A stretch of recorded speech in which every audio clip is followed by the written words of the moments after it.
Hello, everyone. What is good? Welcome back to another episode of the Pixelated Echoes. This is episode 43. We're going to be echoing some pixels tonight.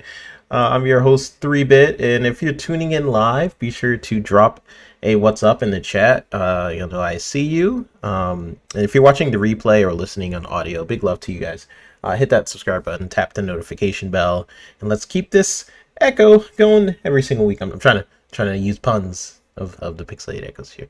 But no, appreciate y'all for dropping on in. We got some big stuff to get into. Helldivers 2 coming to Xbox, studio layoffs, and yeah, unfortunately. And then we got some a little bit of Banjo news if we have time to get into that, because I have a feeling the second topic is going to be a lengthy one. So we got a lot to say about it, I'm sure. So Fuzzy, my good friend. Going to the man with the drift, the in real life Felix the Cat, the fuzzy face of racing content, my co-host Fuzzy Belvedere. How you doing today? And what you been playing? What you been up to? Oh, I'm doing great. Glad to be here with you. Just been kind of relaxing these past couple of days and stuff, but still playing a ton of Forza Horizon. Playing a little bit more GT7 as of late. I'm sure we'll get into more stuff in relation to that, but just been bouncing around between systems. Like I picked up a Switch 2 not too long ago. Been playing a little bit of Mario Kart, not to the point where I'm comfortable playing the online just yet. Still learning some of the like wall riding and like tricks and stuff like that. But still having fun with it. But looking forward to was it Donkey Kong Bonanza, which I guess comes Oh out yeah. in like 2 weeks. So looking forward to that one. But yeah, been playing a little bit of Undisputed. They've done some updates, added some more boxers to it. It's still fun, but I still feel like preview was better than its launch to some extent. Mhm. They still got to work on like doing like a clinch or something like that. So that way, for those that are trying to hold on and not get knocked out, instead of pushing, a clinch would probably make more sense. But hopefully they'll get around to that update here shortly. Oh, a lot of Division 2 because of the Brooklyn DLC. Um, Enjoying going back. I love that it's basically the same streets from like the opening of Division 1, where you first go to like the safe house and stuff like that. It's a lot of the same area, but it's in the fall instead of the winter. Um, and with the updated graphics being for Division 2, it just feels right. I really hope they're working on a Division 3, and hopefully they have seasons, something similar to like Forza Horizon 4. And then I would love for them to have that persistent world similar to the way Destiny and the First Descendant do, with being able to see other agents in the light zone. The dark zone obviously is, multiple players and stuff like that, PvE type of deal. But it'd be nice to have that PvE aspect similar to the First Descendant, where if you see somebody needing help, or you start shooting enemies while they're starting a mission, you're part of that mission and stuff like that. I think that'd be kind of cool to implement that if they can. But other than that, glad to be here. What have you been up to, 3-bit, and what games have you been playing? Yeah. This I've had a really good gaming week. Like I feel like because of the break and work kind of dying down a little bit outside of the mini projects I'm working on, like I actually had time to game this week somewhat. So I played a lot of Rematch. Like I am obsessed with that game now. Like I've put hours into it and I've gotten really competitive. You know, if I really like a game, if my like chill, calm demeanor turns into like, come on, man, like that's how you know I really like a game.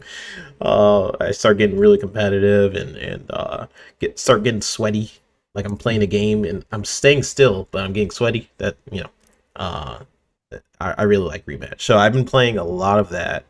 Got into a few like parties and stuff with people on that. So Mhm. it's good. It's been a while since I've done that. Like played a multiplayer game and then like partied up with people to play said multiplayer game.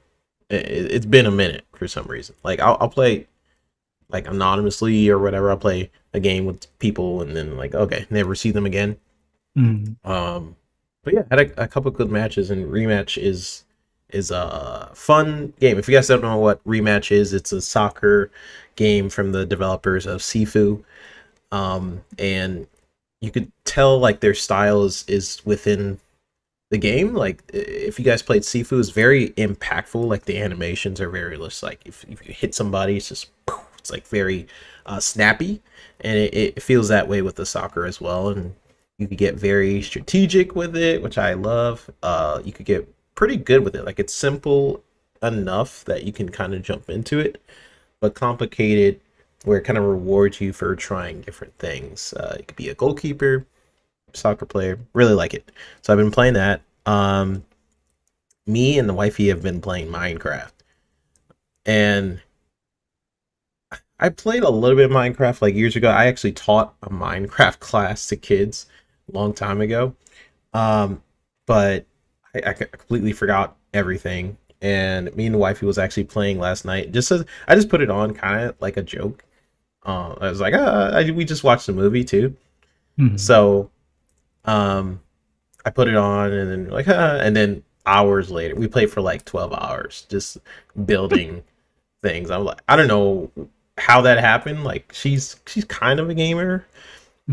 but not really. Like certain games, she really got into, like Hogwarts.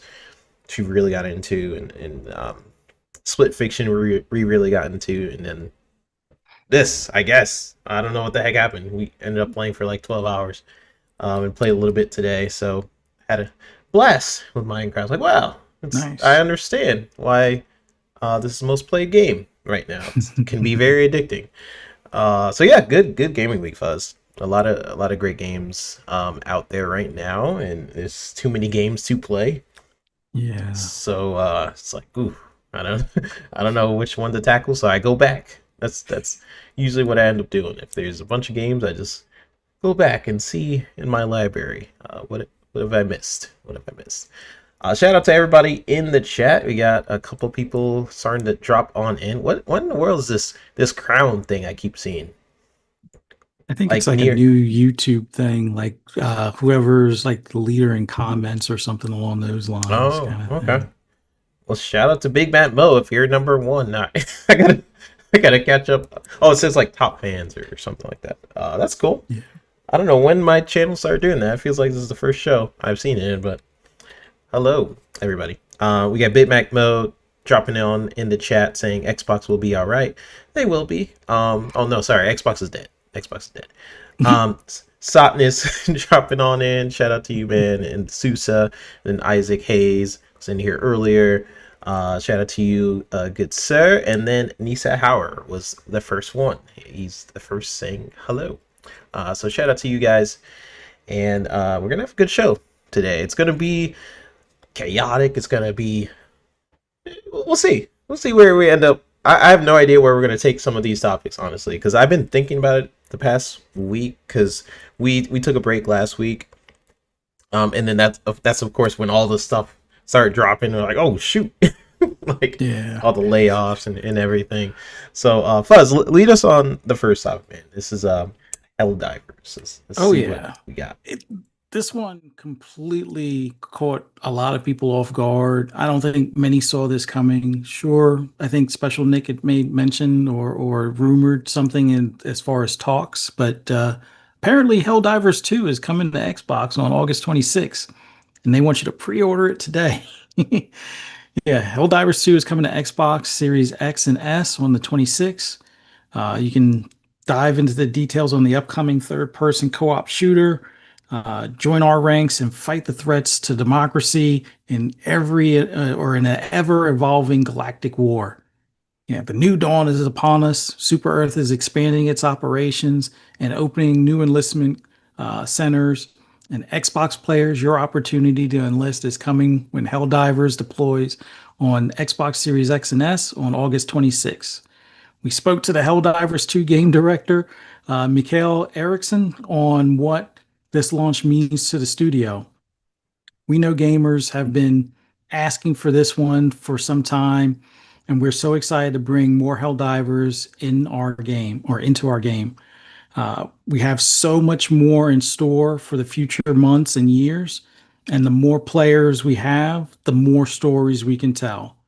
The fight for Super Earth has just begun, and then Soldier, it's time to get caught up. So basically, for all of us that have been on Xbox but may not have played it on PC, when this came to PlayStation earlier this year, or maybe it was like February or so, um, this game has been doing rather well as far as a games as a service for PlayStation. Now, it did a bit better as far as on Steam, but in general, this is probably PlayStation's most successful games as a service that they have. So now they're bringing it to Xbox, which is pretty cool because it kind of fits our platform more so than like dare I say more than PlayStation's to some extent, just because of the style of co-op being a co-op shooter.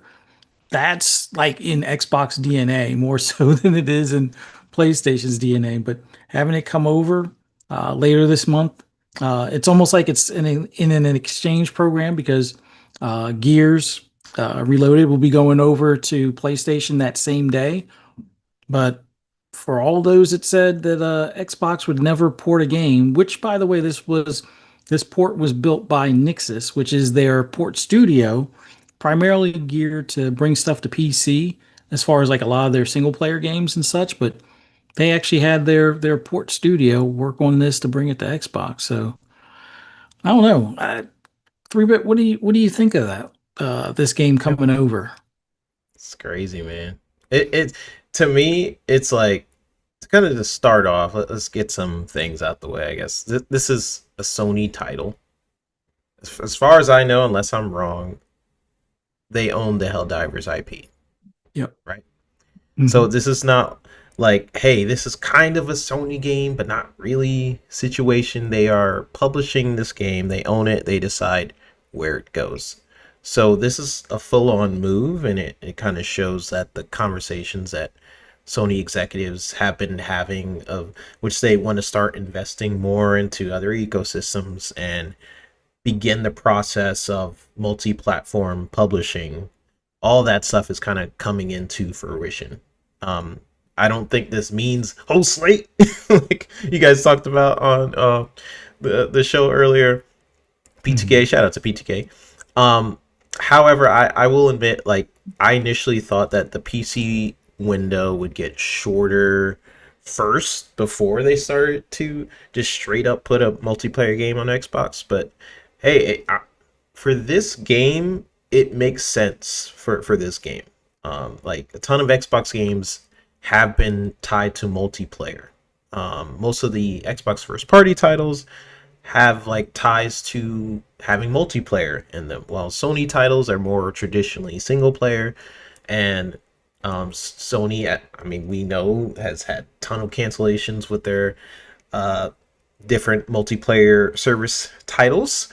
Hmm. So, and this was one that really found success for a lot of people as well. So, like, yeah, I mean, like the Xbox audience is kind of locked in for this kind of experience.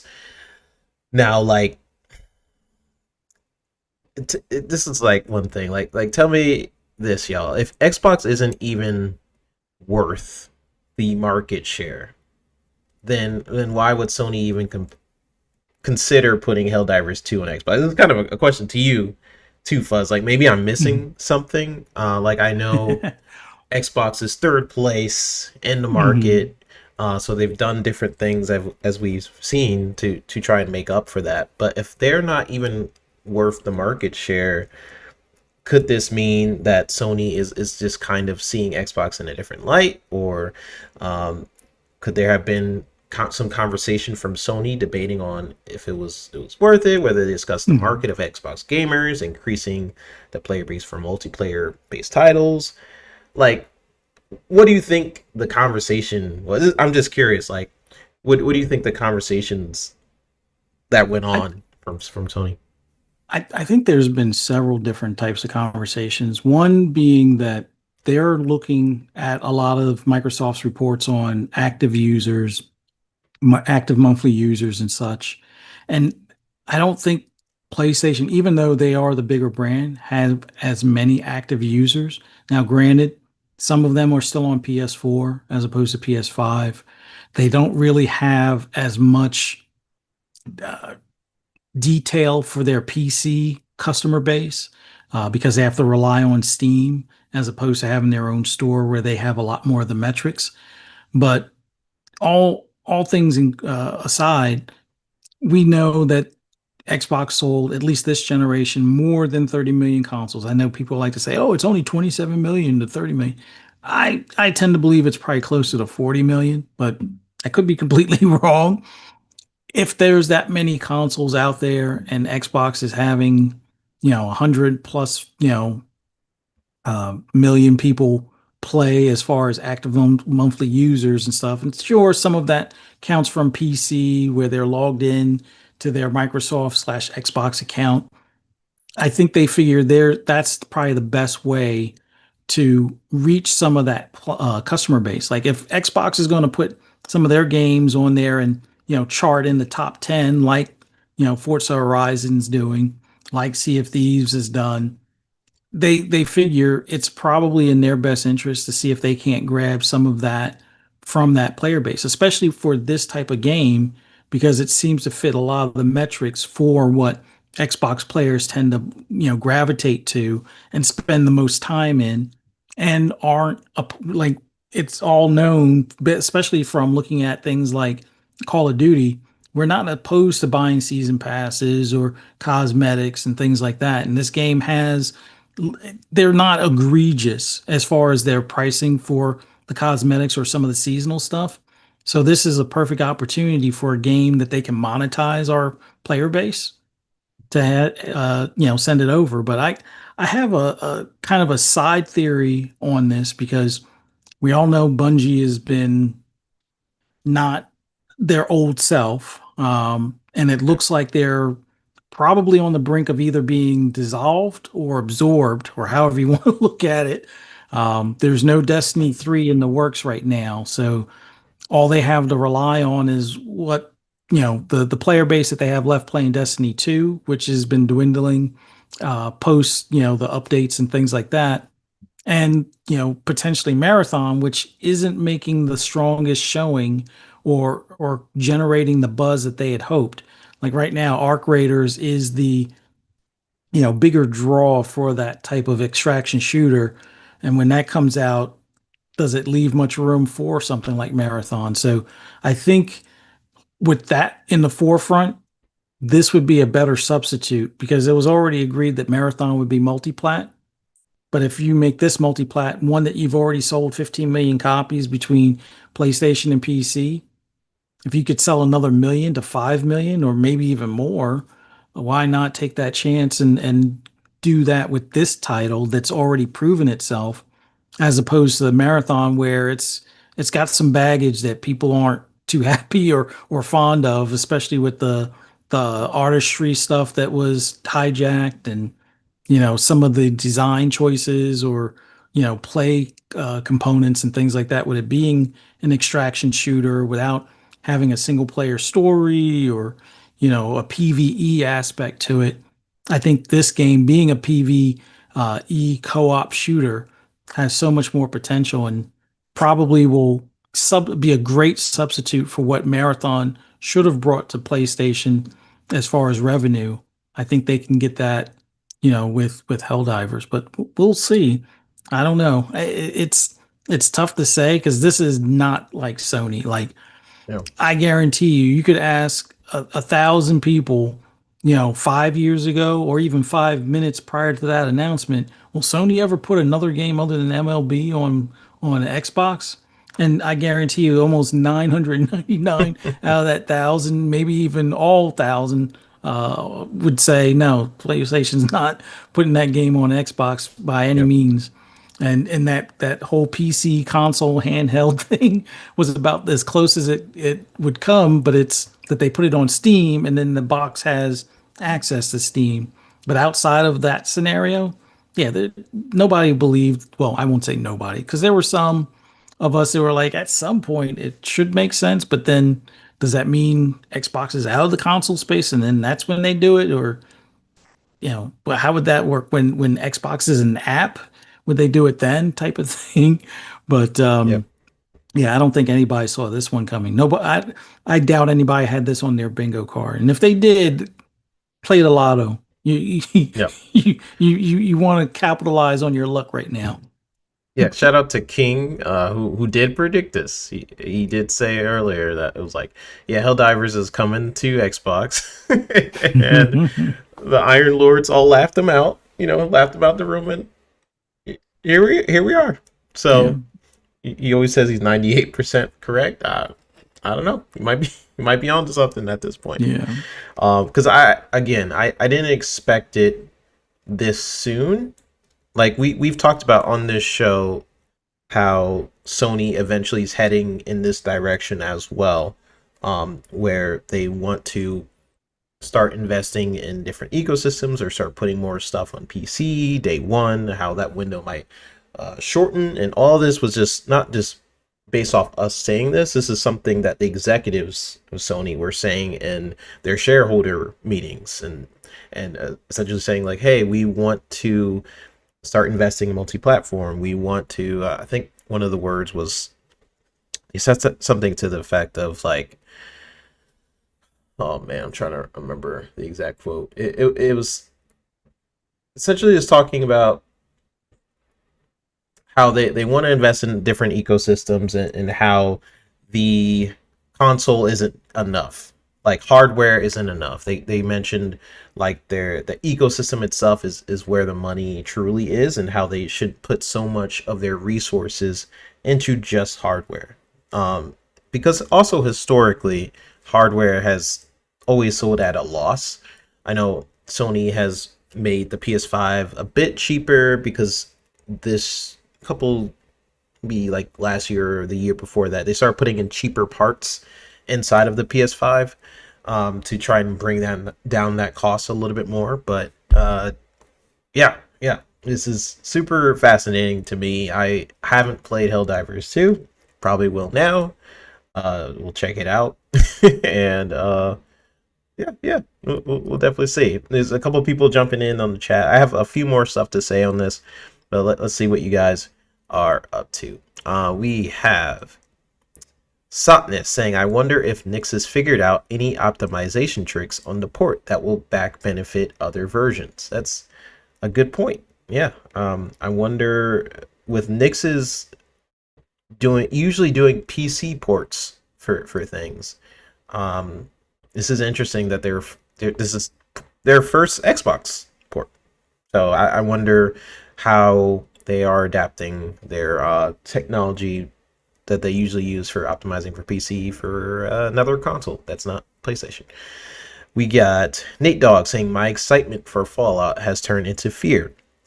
I hope Obsidian is able to finish it and not get shut down. Yeah, something Nate Dogg talks about on almost all of our streams is like, 3-bit, you heard anything about Fallout? Like, you heard it? So I will attest to his excitement, and I know he's super excited for Fallout. I think we'll definitely get into the conversation. I think Fallout is fine. But we'll see. We will see. We'll definitely get into the conversation of studios and stuff, because we have a lot to say about that. Satnus says it's more players and also some goodwill building, in my opinion. Yes, again, it makes sense for Sony to do this title. Like, let's say they're like, oh, they never put Last of Us or God of War or whatever. Those aren't really multiplayer based titles. This makes sense for them to do. If you are building a multiplayer game, then it kind of makes sense to go as big as possible with your player base. Make sure it survives. There's a lot of multiplayer games that come out are really good, but maybe the player base isn't there. Maybe it's the wrong timing. Maybe another game comes out. Like, we had a Titanfall situation. That game was amazing, but it came out around the same time as Battlefield. Not that it died, but it could have been more successful if other circumstances kind of came to be. So multiplayer games, you never really know, and Sony was really like lucky in a lot of ways that a lot of people received Helldivers 2 well, and it hit very well with a lot of people. So props to the team. This is finally coming in. Something I wanted to mention, Fuzz, and I want to get your thoughts on this. This is also coming out of the Helldivers situation. Paul Tassi had a couple articles. This was a while ago. Kind of diving into two things. First, I'll point out the article from Dexterra where it says Phil Spencer says Helldivers 2 not being on Xbox isn't helping the industry. This was like a year or so ago. I wanted to because I remember thinking about all the articles of like Xbox should have Helldivers too, and then other people made their comments on it, and I wanted to kind of backtrack and just remind Mhm. myself of the timeline of what happened to where we are now. So Phil Spencer said, Helldivers 2 not being on an Xbox isn't helping the industry. This is a quote. I will say when I look at a game like Helldivers 2, and it's a great game, kudos to the team shipping on PC and PlayStation. I'm not exactly sure who it helps in the industry by not being on Xbox, Spencer explained, but I get it. There's a legacy in console gaming that we're going to benefit by shipping games and not putting them in other places. Spencer added, conceding that exclusives are the norm for all involved, we do the same thing. End quote.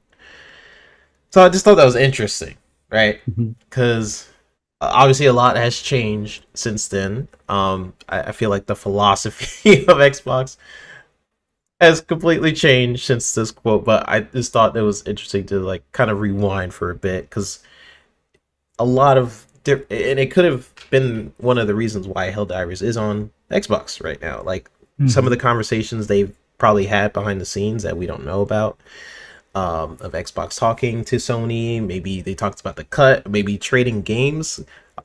I don't know because I just find this weird that Gears of War is coming out the same day as Helldivers 2. I don't know if that's a coincidence.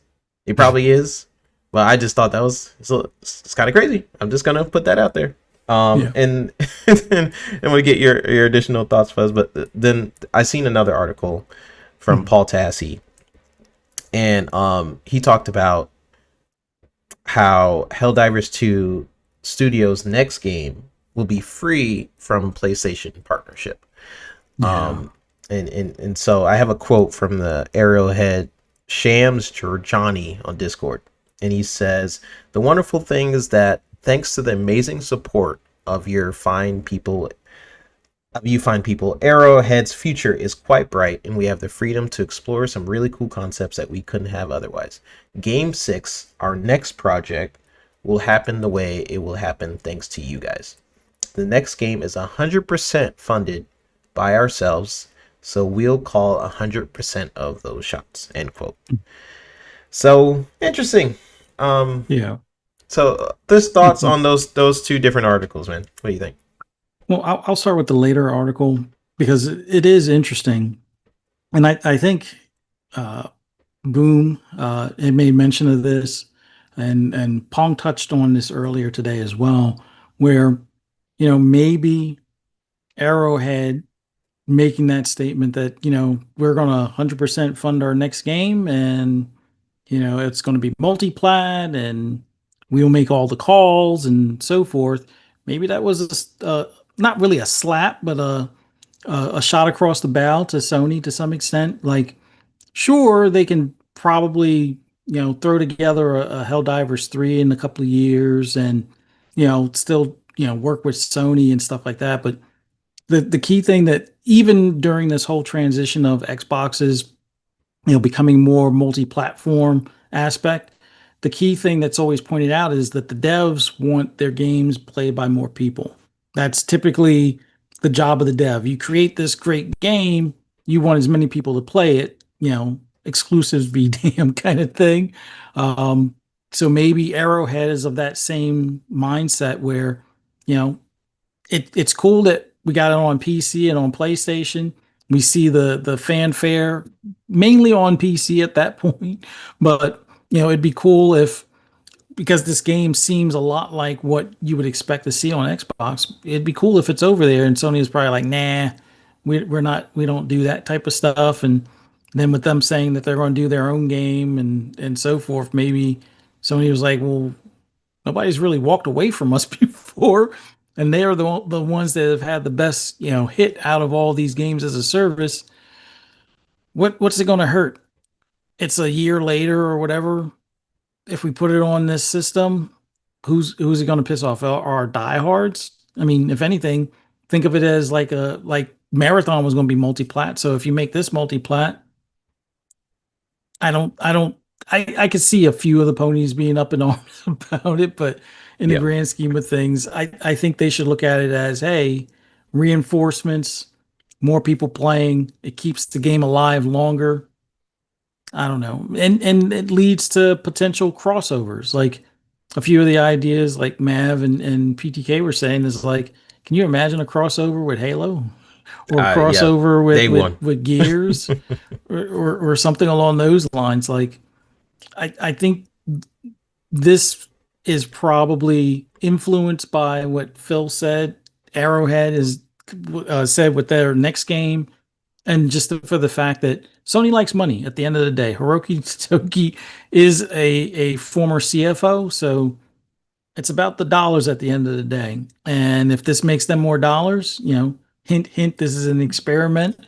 Just like the 4 games that went over the PlayStation. If Helldivers 2 does well here, maybe we see more games from PlayStation. But it just overall with Paul Tassi's articles, it's like I don't even think he would have thought that this would have even happened type of thing. But just looking Yeah. back at what Phil said and stuff like that, I think it's great that Sony has moved that far that fast. Because before we've seen Sony kind of mimic some of the things that Xbox does. Whether it's their online subscription and stuff like that, where you're paying to be online on a console, or trophies versus achievements and things along those lines. They borrow a few things that seem to work well for Xbox. So if Xbox is making a ton of money off of them with things like Forza Horizon in their top 10, or Sea of Thieves being in their top 10, and all the money that they're still making off of things like Call of Duty, well, maybe it's time for them to give it a try. Maybe it's time for them to see what this multi-platform thing is like, especially when they've said in the past that console is not quite enough. PC or Hmm. other platforms, although most people assumed only PC, but maybe other platforms is that ticket to, funding more of these expensive AAA games. Like, but that leak showed 315 million for Spider-Man 2, Oh yeah. and you want to do a 330. Spider-Man 3, and the One of best way those. to pay for it is break it up into 3 parts kind of thing. Like, yeah, if you can sell more games on other platforms, maybe that cost isn't as bad, but we'll see. Yeah. I mean, great points. I think I wonder.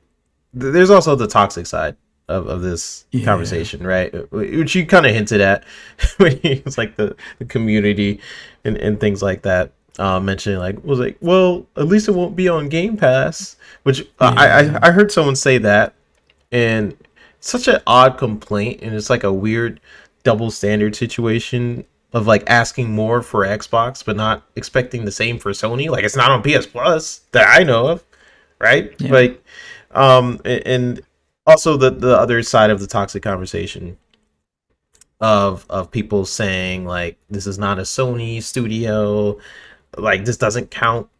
It's It,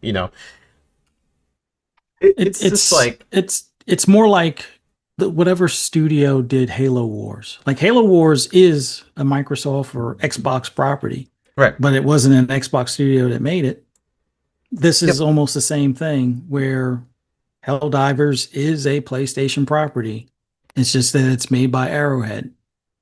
Yep. And I'm pretty sure they're making a Helldivers movie as well, right? Yeah. Like Sony. It's So that's kind of funny. It's like inspired by super, or was it Space Troopers or yeah, yeah. Starship Troopers?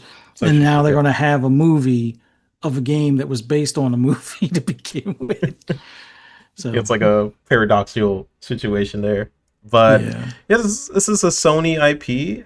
It is interesting. Again, I don't think this means the whole slate, but I do wonder if it does extremely well, if this starts to change Sony's plans for other titles. I do know like Marathon was always planned to be a multi-plat game. That's because mhm. Bungie's influence of that. They're like, hey, if you buy us, we want this game to go everywhere, sort of situation. But maybe that mentality starts rippling. I do wonder if like other teams will be like, well, they did it. Can we do that too? Who's to say? If it makes sense, it makes sense. I always thought Helldivers 2 it made sense. I just didn't Yeah, know if Sony's stubbornness would get in the way of that. Um, so we'll see how this definitely affects other things. But hey, Helldivers 2 is coming to Xbox. I'm gonna put a poll in the chat, see if you guys are gonna play it or if you guys have already played it. We'll see. But bring back factions for one, freaking Sony, yeah. and bring back Spider-Man. Those are the one game I was like, okay, I'm a that's a day one for me on the PS5. And then they canceled both. I was like, well, shoot. Yeah. But shout out to everybody in the chat. We have 30 something people in here so far, so appreciate y'all jumping on in. I'm gonna read some of your guys' conversation. Then we're gonna jump into the juicy topic. We got Froggy T Wright saying it sounds like there are some bad things coming for Xbox Studios. I will go through that. Some things I agree with, like some with whenever Xbox goes through some certain things, there's always going to be like an exacerbation of like oh it's dead. Like how many times have we heard that? There are some truths, and I will get to like what those truths are. But I think they'll be okay. I think they'll be okay. The Sousa says the philosophy of Xbox changes weekly. Yeah. Big Memo says it's a fair exchange. They come out in the same day. Come out in the same day. Oh yeah, he's talking about Gears and Yeah. yeah, for sure. Sappho says what people aren't talking about the marathon delay and how it coincides with Helldivers 2 going to Xbox. That's something you brought up, Fuzz, in both the PTK stream. I heard you talking about it. And this one, it's an interesting thought process. Like I didn't even think about that really. Like marathon, it's not in a good spot. Like just seeing the gameplay, like to me, it's like okay, it doesn't look super interesting to me right off the bat, as opposed to when you see something like Helldivers 2, like it just looks interesting. Like if you guys are watching the gameplay, like, oh, that looks like something I would want to jump into. I didn't necessarily get that personally with just seeing marathon gameplay, and on top of that, you get like, oh, they're also stealing assets from other people.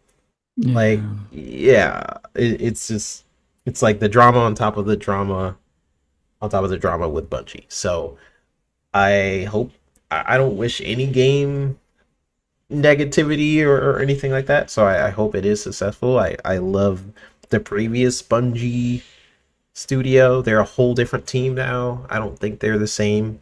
Uh, like it's not the same vibe at all. I don't like the president of Bungie. I feel like he's a trash bag of a person, to be honest with you. Um, but I still wish. I hope that game is successful, and we'll see when it comes out. But that is a good point that Fuzzy brought up. I didn't even think to like maybe Helldivers going to Xbox is the catalyst of what's happening right now with Marathon. That's possible, but Yeah. yeah, you also have to think about like this port. It doesn't just happen overnight. No. These decisions don't just happen, so they probably have talked about for several months. And I know there's been some inner fights with Bungie and Sony, like some things going on. So maybe they're like, listen, maybe we should start. So that could have been the catalyst. I don't know, but Yeah. it is interesting to think about for sure. Um, we got Sappho saying after that Sony was seriously betting on the release of Marathon. Yeah. For sure, for sure. Um Satan is saying I think they were only able to step up to third person at this scale with Sony backing. Insomniac left for a while too, pre Spider-Man. For sure. Hunty says, "What up, Bit? How you, bud? Hello, good sir. Do you have special abilities in Helldivers 2? I don't know anything about Helldivers 2. You have to ask Fuzz. Like, do you have Uh, special abilities? there is progression, but you're basically unlocking engrams that you can call in certain like attacks or strikes of fire or weaponry or ammo and things like that. So basically, you as a co-op team, either with random people or friends, or you could try solo, which it is a good bit harder, but it's still playable. Um, you can call in fire on the bigger bugs or call in for like a Gatling gun to take out the little ones, more ammo for your current weapons and stuff like that. And you pretty much are living the Starship Trooper movie in that game. Killing insects or fighting mechs and robots and Terminator looking things and stuff like that. It's a load of fun, but it is hard solo. But in a group, I mean, it's hard solo until you get the drone. Once you get the drone, it could be a lot easier, but then the enemies wind up being tougher too. And then you have to go with different ammo types for different hardness of shells or armor that some of the enemies will have and stuff. So it's a ton of fun. If you haven't played it on PC or PlayStation, I truly recommend picking it up on Xbox. It will be a load of fun, whether it's with randoms or people you know. I think this is the game that will live for the next 5 to 10 years with seasons and different armors and skins and stuff. Like $5 basically gets you, I think, like 3 skins and like Mm. 4 or 5 weapons or something along those lines. Like it's microtransactions are very reasonable. If you're completely opposed to microtransactions, you don't need them. Just the $40 entry fee gets you, I think, one season pass unlock or something like that, and then progression unlocks everything else. So, but the cosmetics is like when you see people look like a stormtrooper or like a like Judge Dredd or things along those lines. It's because of the cosmetic stuff that they've either unlocked or they paid to unlock. Yeah, I would day one if they manage to get an ODST sort of skin in there. Like, I'm already going to get this game because I've been interested in it for a minute. I just don't play as often on the PS5, so it was like, I don't know. Just wasn't feeling it, but that was coming to the platform I play on all the time. This is stuff I talk about all the time. Like, people who are on PS5 who have never played Forza or some of these different Xbox titles like Halo, like, it doesn't matter how good the game is. If they're just comfortable within that ecosystem, they're just gonna be chilling. They're like, well, I heard that game was good, but I got a PS5. I'm just chilling my PS5. Like, that mentality, I have that mentality. I'm sure a lot of people have that mentality of just preferential, like, where they want to play at.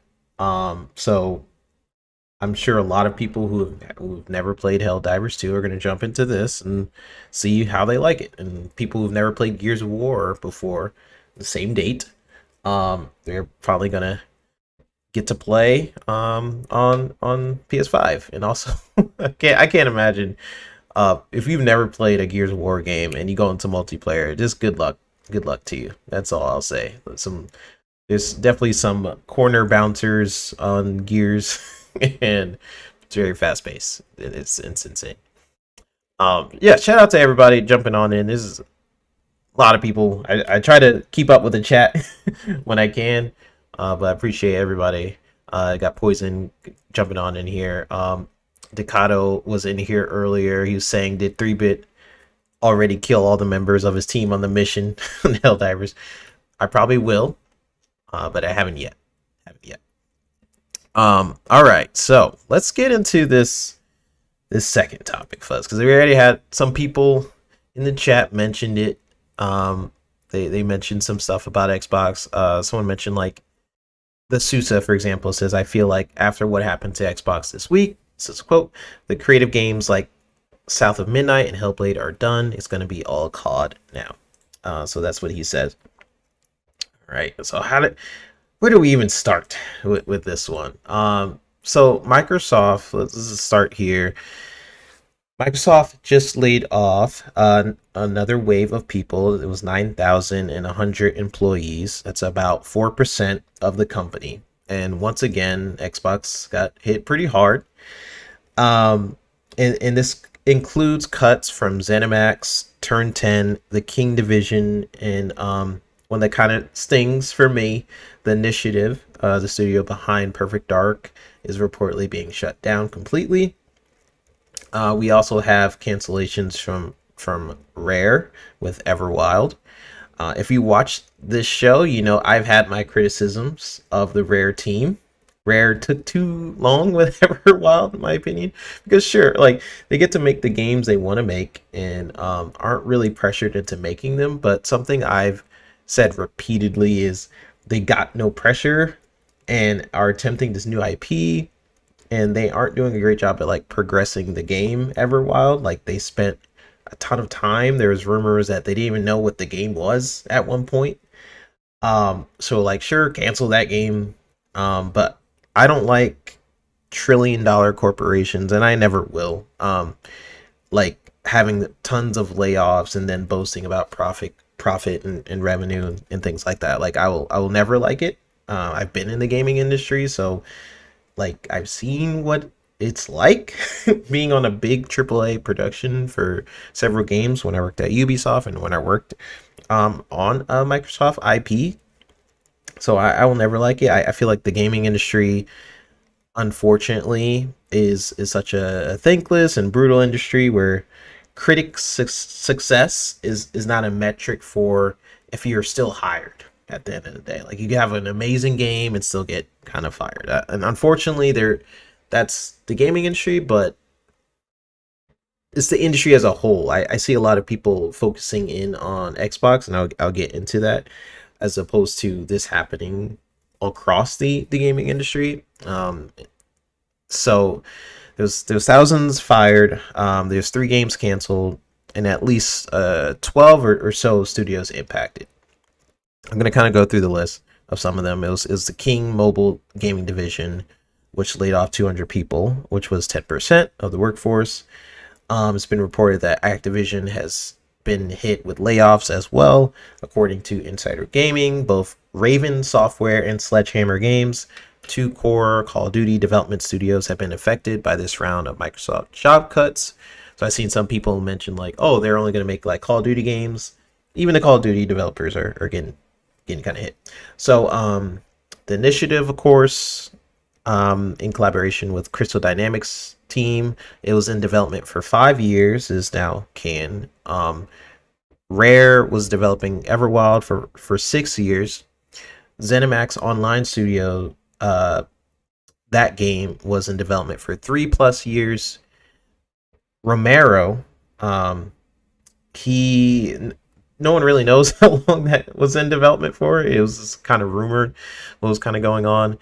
And then this is a big hit for Fuzz, I'm sure. The new Forza Motorsport has been rumored that like it's done, like for the most part. Like the new Forza Motorsport, that team is pretty much gone. So they still have 40 projects in active development, and those have not been impacted. And everything shown at the recent showcase will remain in production, which Variety, I believe, corroborated. And yeah, so a ton of stuff there, and I could keep going, but I just from that, Fuzz, because I have a lot to say about all that, but just from hearing all the lists of games and stuff that I've mentioned, any particular thoughts on any of those studios or shutdowns? All right. I do apologize. There's fireworks going on in the background, so Oh, I don't do hear apologize if you anything. hear that. But Yeah. I'll start off with the Turn 10 because that one's probably the closest to heart. Um, but I would say the real unfortunate news is those that have lost positions there, and that the series is being shuttered for what it seems to be for now or for moving forward, I guess.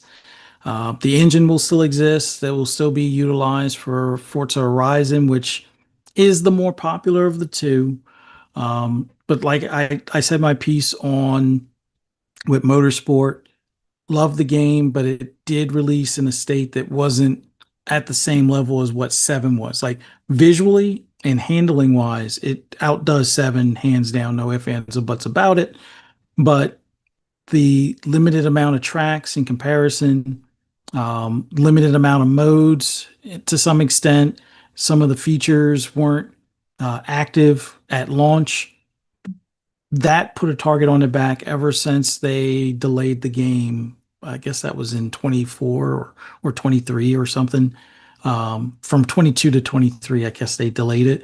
So with that putting that target on their back, it's they've had a cloud over them ever since. And they kudos to them for getting as much updated and all the updates that they've done to this point, and getting the game to what would have been probably an awesome release state if they had done it at that point or released it in that condition. But you only get one chance to make a first impression, and the player numbers as far as active players wasn't what they were hoping for in comparison. Whether that's part the fault of them doing a complete ground up, which I put that more so on maybe upper management. Like when they sat in a meeting and pitched that, hey, we're going to have to do a ground up rebuild, that takes time. And I don't know if the patience of upper management were quite there, or if they understood that that could be 6 years, that could be 7 years, because you're at that point essentially to do a ground up, you're throwing away everything you used previously to start from a new sheet or a clean sheet of paper kind of deal. Now, looking back at it, would I have been fine with them not doing that complete clean sheet, just updating the tire model, rescanning the tracks, fixing a lot of the leftover cars from Forza 1 through 4 as far as those car models? I think they would have probably reached their goal of what they wanted to achieve at launch sooner. But I don't know if that would have been the right answer either. And it feels like this decision was more not really rushed, but kind of not well thought out in the sense of it came down to numbers. You don't have the player count that we're looking for. This game isn't quite where we expected it to be after a year or so after launch. It's not bringing in new players or maintaining a certain level of player. Um, I guess that was enough for them to make it so that the financial decision to cut the team almost in half and resort them to basically a support studio for Horizon stuff. And I don't know if they're going to continue any updates pertinent to Motorsport, but it's just a shame to me. And there's so much potential that that game has, but I also made a tweet out there hoping I know they don't really listen. I'm nobody in the gaming space, but like now would be a good time to open it up to mods. Like that was probably my biggest complaint with Forza in general, which I get it. They, I call it stubborn, but they were basically trying to protect uh, the validity of like the online racing to make sure that there are cheaters or any compromises or any things along those lines. So opening up to mods, makes that, suspect at that point. Although you could, make separate servers for official online races versus, modded races, which the reason why I would like for them to have opened up to mods or at least embrace mod support is with like when you look at a game like Assetto Corsa, which I think that game now is 8 years old. Now they're working on Evo, which is their latest iteration. It's still in preview on PC and it'll be coming to console maybe in a year or two. But that game has survived this long because of the mod community support, making it where you can do everything from racing to drifting to just simulation driving. Like if you want to drive through a city map, if you want to drive on highways, dipping and dodging out of traffic, there's so many potential mods out there that keep that game alive. Now, does that make money for the publisher per se? Not necessarily. I mean, if they structure it kind of like Flight Sim, it could. But in general, when a game gets to that status, it's usually already been discounted to like bargain bin. So if Forza was at $40 or less, that's when people would pick it up and be like, you know what, I'm going to put the NASCAR mod on it where I'll have the trucks as well as the cars that they had in the game, or I might have the F1 mod or IndyCar racing mod, which they actually did the recent update for the IndyCar stuff. So, there's a few more things you could update in the sense of some of the tracks and locations that are out there that people would be willing to build in the mod community. If they had that type of support or embraced it, I think they could be in a different position as far as the player number or the buzz behind that game. I think would have been a bit bigger and may have saved them from some of the decisions that were recently made. But I I don't want to blame the ABK deal because I think that was still a sound investment for Microsoft to do. But it really feels like now everything comes down to raw numbers. And while that may be great in a lot of cases, it doesn't always work well um, based on data. And when I talk about data, I always think of the bad data that they had on the DVR system in the Xbox. Like they, the reason why it wasn't fixed for the longest time is because people didn't use it. But people didn't use it because it was broken. So if your data is showing that people aren't using it, and you're not going to fix it because they aren't using it, if you had fixed it, maybe they would use it. But that's something that sometimes if you're collecting the analytics on activity or player engagement and stuff like that, sometimes you can get a false positive or false negative to some extent. And that might be the case or could have been the case with something like motorsport in general, where because they were, fixated on certain updates as opposed to maybe what's more of the community wanted, that's why it didn't grow like it could have, or it didn't, have the player count that it could have. And it winds up being like a self fulfilling prophecy at that point. But enough of turn 10. I'm heartbroken on it, but I understand. I just hope they do open it up to mod support and maybe it lives on like a set of Corsa did for umpteen years of, community support and, people buying copies of it and then modding the heck out of it, just like they do with Elder Scrolls and other games and stuff. But as far as Project Blackbird, that one hurts too because Yeah, I that one I was didn't have crazy. any inside info. I just took a random guess of what the game could be about. Because I said before, they already did high fantasy, and that's Mhm. with Elder Scrolls. They already did post-apocalyptical with Fallout. They already had space sci-fi or space exploration with Starfield. What if they had something that was cyberpunk slash Blade Runner like? And come to find out, that's what it was. Um, the more I hear about it, the more I won't say upset, but the more I'm sad that that will never get to see the light of day. And the fact that they were talking about verticality, it almost feels like if they had just narrowed it to one planet within Starfield or maybe a solar system within Starfield and have that verticality figured out kind of thing, I think that would have been another awesome game from Bethesda that I would have probably actually sunk some time into. An MMO of something like Starfield or an MMO of something in like a cyberpunk slash Fifth Element kind of world.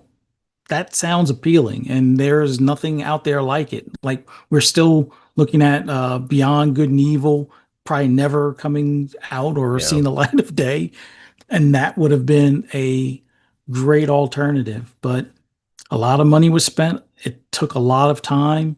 There were some engine, I guess, debates as far as because of that verticality aspect. I wish it would have been shelved as opposed to completely canceled, but hey, I'm not paying that bill. That's Yeah. Microsoft paying that bill, and the shareholders said, nope. Well, they didn't say that technically, but they're like, no, I want my dividends, or I want the Hmm. stock price to go up, and what better way for them to do that? Or I want you guys to invest in AI because I think that will get the best return on my investment, kind of thing. And maybe that's why it's a casualty of recent, but it sucks. But I hate. All right, there's a part of me, and this is going to sound callous. Layoffs happen. It's unfortunately a part of life. It's a part of business. It is what it is. But the gamer in me, the I guess empathetic person in me, it's like it sucks, and I hope everybody finds a good new home, whether it's in the gaming industry or they go into other industries. Whatever the case is, I hope they land well and are able to take care of themselves, equally or better than what they were prior. Um, Something that PTK had made mention, and I kind of feel that hopefully we'll see the rebirth or birth of new studios. Like look at Expedition 33, that was made by a bunch of ex Ubisoft. Ubisoft devs, kind of Yep. thing. So maybe we see another Expedition 33 with some of the, well, not necessarily an exact type of game, but that Expedition type 34. of, Let's go. yeah. We see something like that from some of those from Turn 10 or the initiative or from any of the other layoffs that have happened. I wish them the best, but I just feel, and Xbox is going to be that poster child because the most attention focuses on them. They got Big Daddy, Microsoft bucks, so they always are the kid that's picked on for not doing stuff right or doing it the way people expect. Um, but this is a problem in the entire industry, and I'm tired of the people blaming Game Pass on it. Like I would say, if anything, if you want to blame a true culprit of why this industry is to the point where it's like, oh, let's ramp up the studio to 500 people from 200 to 500 and then lay off half of them after the project's done and then rinse and repeat and do the same thing over and over again, as opposed to just finding the equilibrium of, like, let's say 350 is that magic number and just stay at that number and work with that amount of people the entire time. I mean, I know a lot of people are anti-crunch, but it's like they got to find some sort of balance at some point. But like I was getting ready to say, instead of blaming Game Pass, look at these free to play live service games. Like, Yep. I don't know how many reports have come out as of recent or analysts have looked at, like, hey, people are buying less games.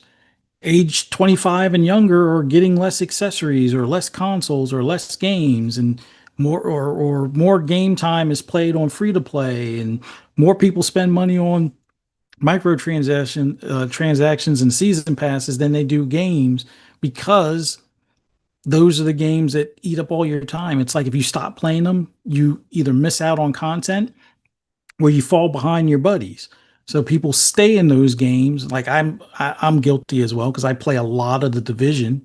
Although I put it down from time to time. I play a lot of Forza Horizon 5, but like the big titles out there are your War Zones, are your Apex Legends, are your Fortnites, and those games seem to have such a grip on the industry, or grip on the customer base or player base, that there really isn't room for anything else. Sure, there's a breakout here and there because we love those, story driven narrative games, whether it be your Expedition 33s or even like, although I don't know how successful it was for Ubisoft, but even Assassin's Creed Shadows had its decent sales as far as for an Assassin's Creed title.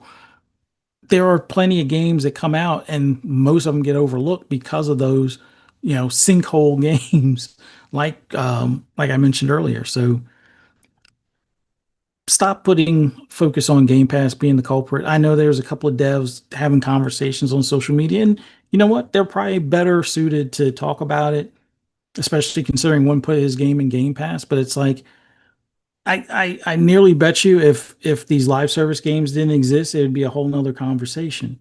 I think at that point, if live service games didn't exist, things like Game Pass would probably be more of a norm because now you have this aggregate of all these games that you don't have to really pull too many people from. You just have a an abundant library in front of you. But until somebody figures out how to outdo these live service games, which I still think, and I've had a conversation with a guy um, about like Grand Theft Auto 6. Mhm. Remember, they acquired that five was it 5M or whatever Oh yeah, yeah. that The people who did the mods for it.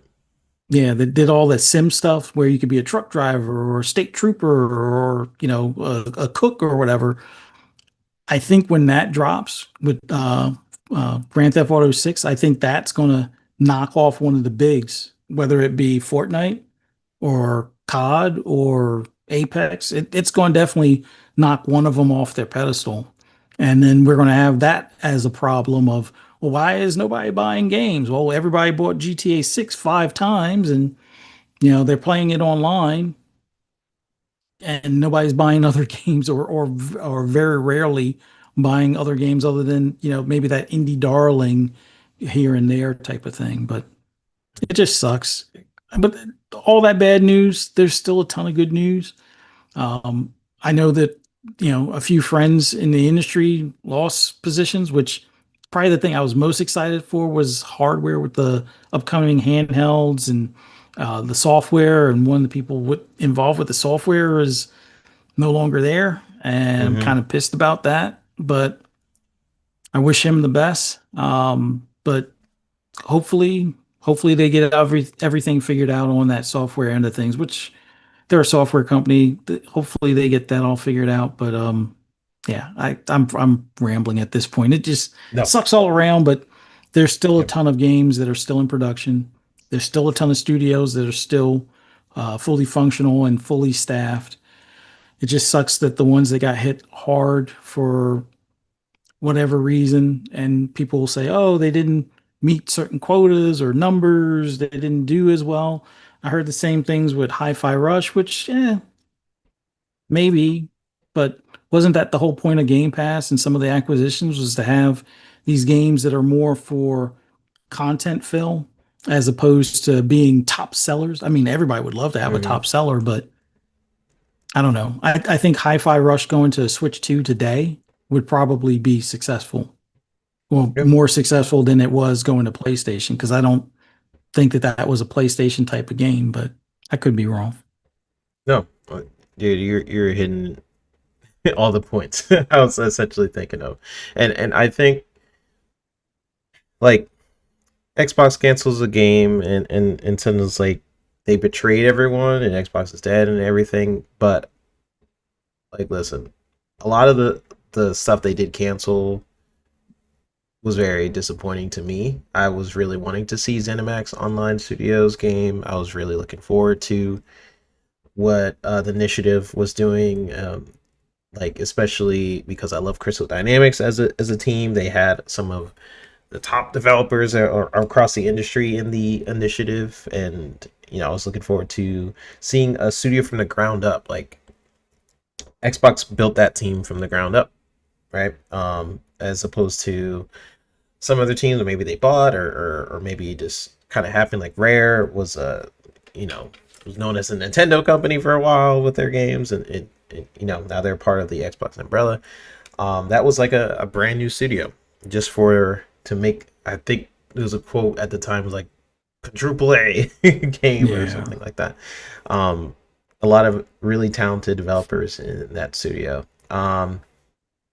And yeah, I was really looking forward to seeing that. Years of development time. That's like 5 6 years. If you add up all the games together, that's a ton of years towards games. I have a little thing up on the screen. This is also um, Elder Scrolls Online. One of the developers of that game, he also left around that a couple days ago, I believe. Mhm. He said, after more than 18 years leading ZeniMax Online Studios, I'll be stepping away later this month.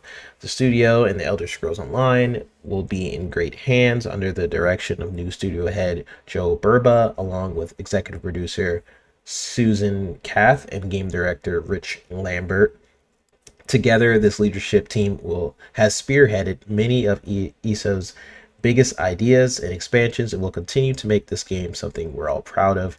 While I won't be working on the game anymore, I will be cheering you on and adding to the thousands of hours I've already spent in game. There are many more stories to be told, adventures to be had, and I know this amazing community will carry that shared legacy and success forwards. Thank you. And listen, I we have our shows where are super positive and things like that, but it's like occasionally this stuff will happen in the industry, and we kind of have to talk about it, right? And it's just like we talk about the good, but we unfortunately got to also, with the good comes the bad, and I think the gaming industry, as some people mentioned in the chat, is in this spiral where when it comes to firings and things like that, and none of it is good in my opinion. And there does need to be a conversation, I think, on how the gaming industry treats success. I think Xbox's like Amy Hood is probably brutally looking at these numbers rather than the potential for success, and it's going to kill innovation if Xbox is trying to play it safe. The benefit, in my opinion, of Xbox compared to Sony and Nintendo is their financial success, which should lead to some sort of freedom. But if they're just starting to hammer down, expecting every studio, kind of what Fuzzy was saying, if they start expecting every studio to be a Call of Duty level of profit, they're going to fail. In fact, that on top of that, they even fire Call of Duty developers. One of the most successful games in the gaming industry should say a lot as well. That is not just what type of games are being affected, but it's a combination of a lot of things, I think. The future of Forza, who knows where it's at. It was also, I put this up on the screen as well, just some of the other studios I didn't mention, like Halo, for example. No one knows how many staff from Halo was also hit by layoffs, or how many in High Moon was affected and things like that. But yeah, a lot of teams were essentially affected by this. So we will see. There's still 40 projects in the works. I do want to bring up Paul Tassi. Listen, I'm not a fan of Paul Tassi. I know I keep bringing him up in this episode. I'm not a fan of Paul Tassi. But he dropped an article titled "How Can We Trust Anything Xbox Says Now?" And look, I get the frustration, I really do. But to me, the real question is like, when did the media ever trust Xbox in the first place? Because let's be honest, Sony has canceled over 18 games in the past year alone. They spent $400 million on Concord. Maybe it's 300. For one of those. Showed us literal PowerPoint slides for factions. Used stolen art in the marathon reveal. And no one out here is asking, can we trust Sony because of this? Right? No one's saying that. They canceled. So I have a whole list of all the games they canceled. Concord, Horizon MMO, The Last of Us Online, Marvel's Spider-Man, The Great Web, Twisted Metal, the unnamed London studio game, the Payback Project, which is Destiny spinoff from Bungie, the unnamed Ben Studio game, was like it was like a live service game from Ben Studio, they're known for Days Gone, if you guys know. The God of War live service game, the unnamed Deviation game, and there was also the Neon Koi project. Like it goes on and on. The amount of games they've also canceled. You don't see people saying Sony is dead, right? Yeah. I'm not going to start saying Xbox is dead because I'm disappointed by the amount of cancellations that are coming out of these studios. I will never support massive layoffs. I've been very forefront about that, especially me being in those spaces, and really I super empathize with the developers. I'm also not going to be like Xbox, like they're dead now, and all this, while Sony is they canceled more games than Xbox, and Xbox has more way more people, right? I don't know. I can't get on that level of energy of just being like this is all just doom and gloom. I still am very positive about the maybe that's just me. But I'm still super positive about like games that are still to come. A lot of the games in the showcase, I'm still looking super forward to. I am now very interested in seeing like where the brand is going. A lot of people in the chat mentioned like during the ABK deal, how that has possibly affected the course of where we are now. And you mentioned this too, Fuzz, and I do uh, agree um, that it probably has affected the course of things. Most likely, yes. I believe Poison mentioned like now that MS Gaming, Microsoft Gaming is super part of Xbox now that they are definitely looking at the numbers a lot more. They're like, well, you bought ABK, let's look at your pocketbooks.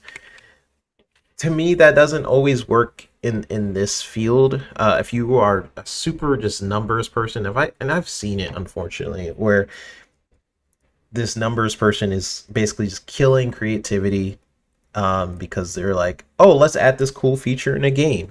Oh no, that's not popular. Let's not add that. Let's add the thing that is known to be marketable. You're just gonna kill innovation at that point, and then you're gonna wonder why when you release games like how why no one is investing.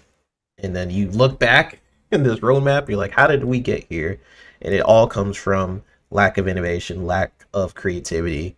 I do believe that maybe this is just the creator in me that like that's where all the cool ideas are, and that's where we can get some sort of semblance of some cool things that they're different than something people would want to actually play.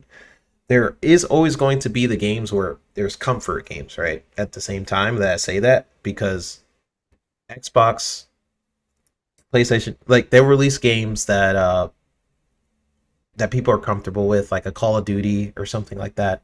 People say they want change, and then they play Call of Duty all day, or they play Minecraft and all this different stuff. But at the same time, I really venture for stuff that is different, and you never know. We'll never know if we get the next Fortnite if you are just continually just shelving games that aren't different or I don't know.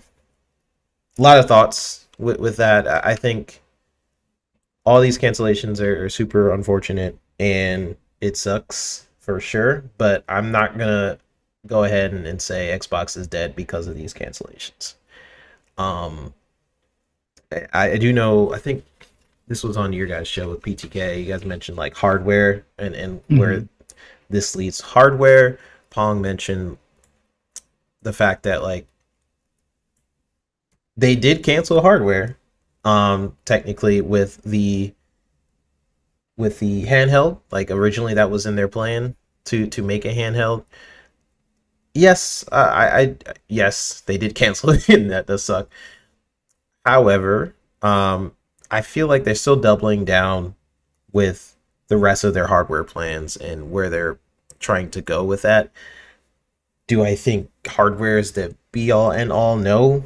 I think that, but I believe that's true across the industry eventually. Like, I believe if everyone could be in the cloud and it's less expensive for them, they would choose to do that. It's still not there yet, technology wise. But I eventually think everyone wants to kind of get rid of hardware and just have everything in ecosystems and stores and things like that. Like I believe that's true across the board. Just that's where we are technology wise. Yeah. Um, but yeah, I know now I'm rambling. What do you think, Buzz? Like, do you think hardware is going to be affected in the future? What do you think? I it's tough. Okay, so I'm still not 100% buying the handheld is canceled. And the only reason why I say that, and I hearken this back to Project Scarlet, because remember we were told all along Scarlet was too SKUs or two boxes, a powerful one and a little less powerful one. And for the longest time, like we knew the less powerful one is Lockhart. And I remember just before it was announced, and probably shortly after the Series X was announced, that people were saying, "Oh, well, the Lockhart is canceled." They said the Lockhart is canceled, and it was going around for a while. And I thought to myself, why would they cancel that? Like, where's everybody getting this from? Hmm. And it feels like it's almost the same thing with the handheld. I'm not writing it off as it isn't canceled, but it's like I'll wait and see. Like the Ally X or the Xbox Ally, that's good enough for now.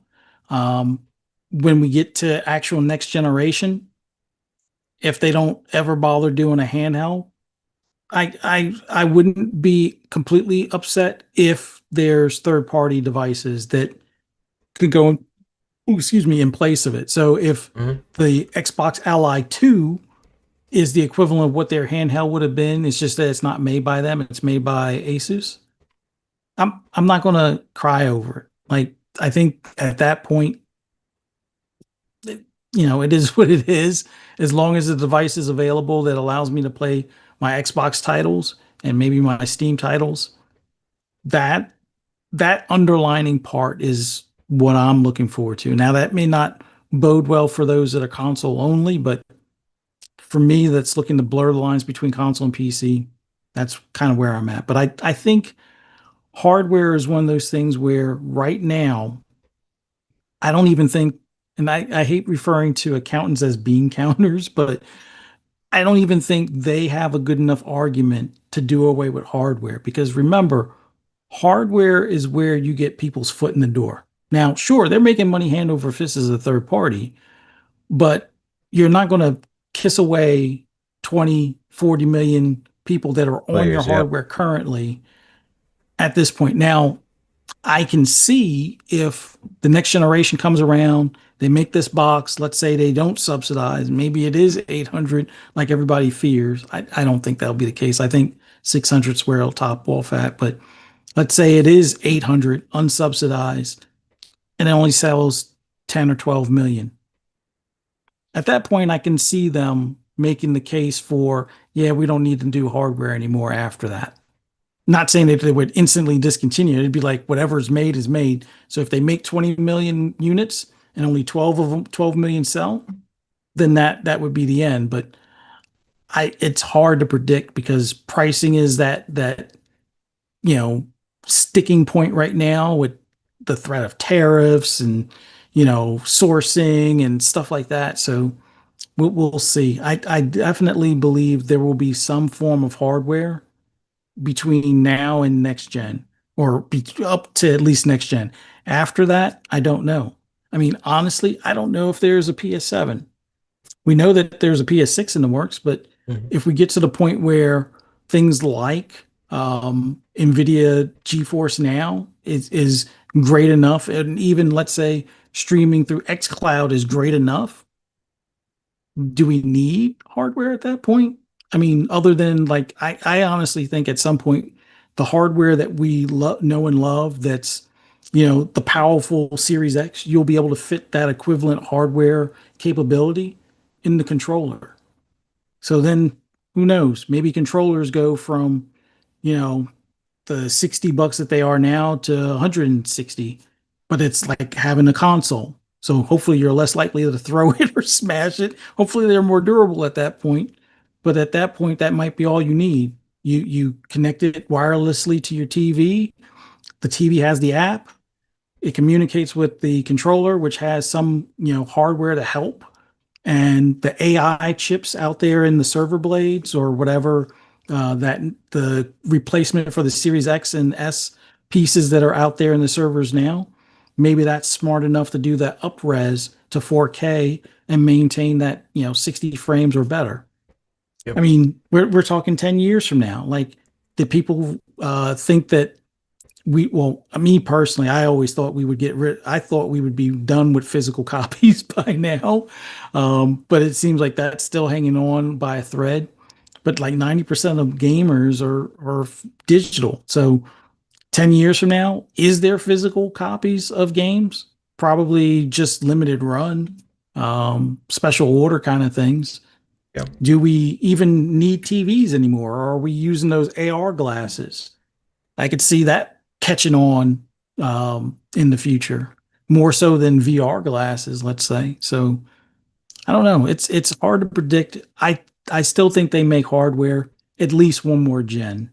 Yep. So if that takes off, great, they'll continue. If it sputters and only because everybody's pissed off at Xbox because Xbox is dead and Game Pass is the scourge of gaming and they sell like less than 12 million or less than 20 million, then we kind of, well, those that are saying that Xbox is dead, they would be responsible for the actual death at that point. I mean, broken clock right twice, I guess. So maybe they say it enough. Maybe they'll finally be right. But I think we at least have one more generation of Xbox.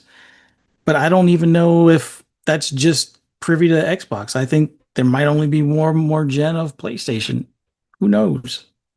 Yeah, the Heck, way this we generation's could gone. we could have an alien invasion tomorrow, and that's the end of all consoles.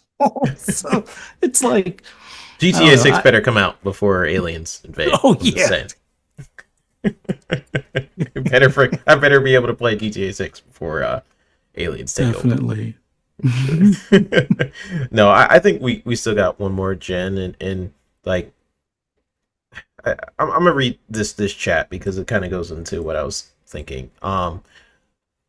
Louis, Joe, Jose, do you think Phil Spencer wants the hardware to go away? Because for the longest time he wanted the multi-platform games? Question mark. This is a question to you as well, Fuzz. I don't think so. I mean, if we're basing off of Phil's point of view, he loves the console. He's always on console. He's always playing on console. I think Xbox's plan, which I mean, they've shifted their like methodology a couple times, so this could change. But just based off of what I know about Xbox, I believe their plan is to build out. Which means like you start from the console, you have the base experience on a console, and then you have other experiences tied to that, or if you choose to just play on a handheld, you can do that. If you choose to play on a PC, you can do that. But you still have a base experience. Most of the subscribers on Game Pass are on console, and then secondary PC is starting to catch up. I believe I haven't seen the hard numbers, but I assume a lot of PC players are starting to check out Game Pass. But you still have a lot of the fan base on console, so a lot of people, the media, I think they're taking it out of context when Xbox talks about like where Xbox is everywhere. This is Xbox. This is an Xbox.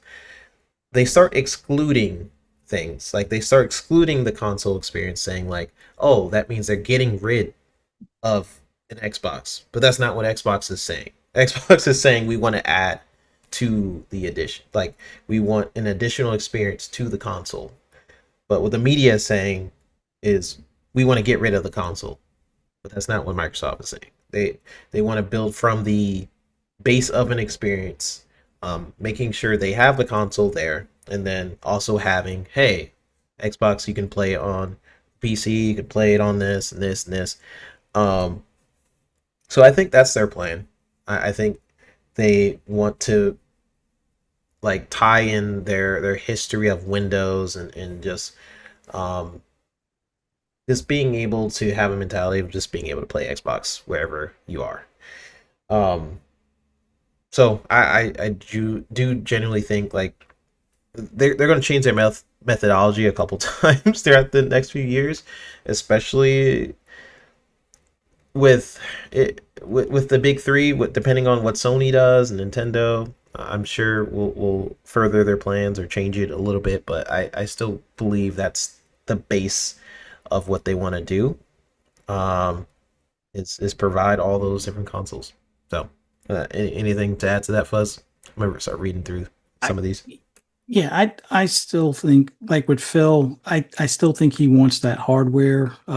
Even that streaming thing, the Keystone, I think he wanted that as well. It's just that they couldn't make the numbers work where it was a device plus the controller for under a certain dollar amount. I think that's why that didn't see the light of day. But I think he wants a piece of hardware in people's hands because it's not that it traps you into the ecosystem, but that attachment will keep you in the ecosystem longer. Like if you're just a cloud-based customer, what's holding you from just bouncing off to the next cloud-based, client or whatever out there type of thing. So I think having some form of hardware, whether it's a handheld, um, some sort of console, a streaming stick, whatever, I think is what they want to at least sell the consumer and then convince them, nudge, nudge, wink, wink, to subscribe to Game Pass or buy at least 2 or 3 games a year. Maybe COD is one of them. Maybe, Call of Duty, well, not Call of Duty, Madden or NBA 2K is the other two games or you do GTA and COD and just buy a lot of season passes and shark cards kind of thing. I think they still want you to know the hardware so you know what ecosystem to spend your money in. That's probably going to be the case for some time to come at least, but I don't know. We'll see. Yeah, guess we'll see. Poison says earlier, I'm going back up in the chat. You guys are we're chatting it up. Poison says contraband trailers off the Xbox channel. Is that dead too? I would hope not. I really hope not. That's one game I've been talking about for a while. Um, it's like I would always say contraband and the Wu-Tang game. I wonder where those two games are. So I hope not. Um, then we got. Did you know Fuzzy is actually the manager of many podcasts? Yes, yes. It's not just the gaming industry 3-bit. This is from Mac. Yeah, and I don't think I alluded that it was just the gaming industry. I think I'm just speaking because I've been in the gaming industry. It just hits a little different. Like from my point of view, just seeing how it works and how things are structured specifically in the gaming industry. I mean, it's a gaming podcast. I'm kind of talking about the gaming industry specifically. But yeah, I mean, it does happen in other industries too. The tech industry as well. It's getting hit pretty hard. Like mobile phones, apps, things like that. But yeah, the gaming industry specifically, the reason why I will always allude to it is because of the name of the podcast, but also the fact that like the gaming industry is the one industry I feel like even if you do really well, and maybe this is tech too, if the game does super well, it's like very um common to also see layoffs after it does well. I just think it's kind of messed up. I'm sure that happens in other industries as well. We got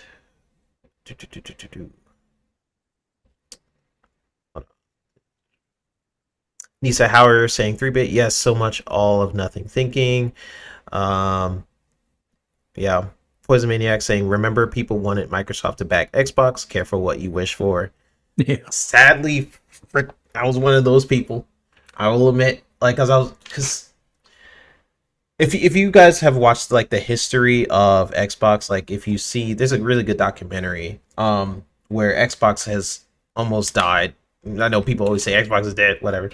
Um, Xbox legitimately just almost died just because lack funding, just wasn't heading in the right direction, etc. Until Phil Spencer essentially saved it. And I don't know. I just think it'll be okay. It'll be okay, guys. Yeah. I think where it's heading now, the reason why I wanted Microsoft to back Xbox was it felt like Xbox just didn't have the money to compete in the same way to like Sony. So Sony was just bombarding Xbox every E3 at some point, and all Xbox had at the time, if you guys remember, they just had like 3 studios. making the portfolio of Xbox games. We're now in this state where Xbox is now the biggest publisher in gaming in general. Um, but because they got so big, now they have a lot of money men, kind of leading decisions that normally wouldn't have been there. So you get the good, and then you get the good of Xbox having a ton of investment now within the branding and the gaming side of things. But with that, you also get the negative side, which is a lot more people are pocket watching and kind of figuring out how they should invest. So it's like it is kind of sucky. Uh, but it is kind of cool at the same time. I will go back and forth with that because um, it really does come down to the ABK deal, and it has shifted a lot from there, and it is shifting very quickly.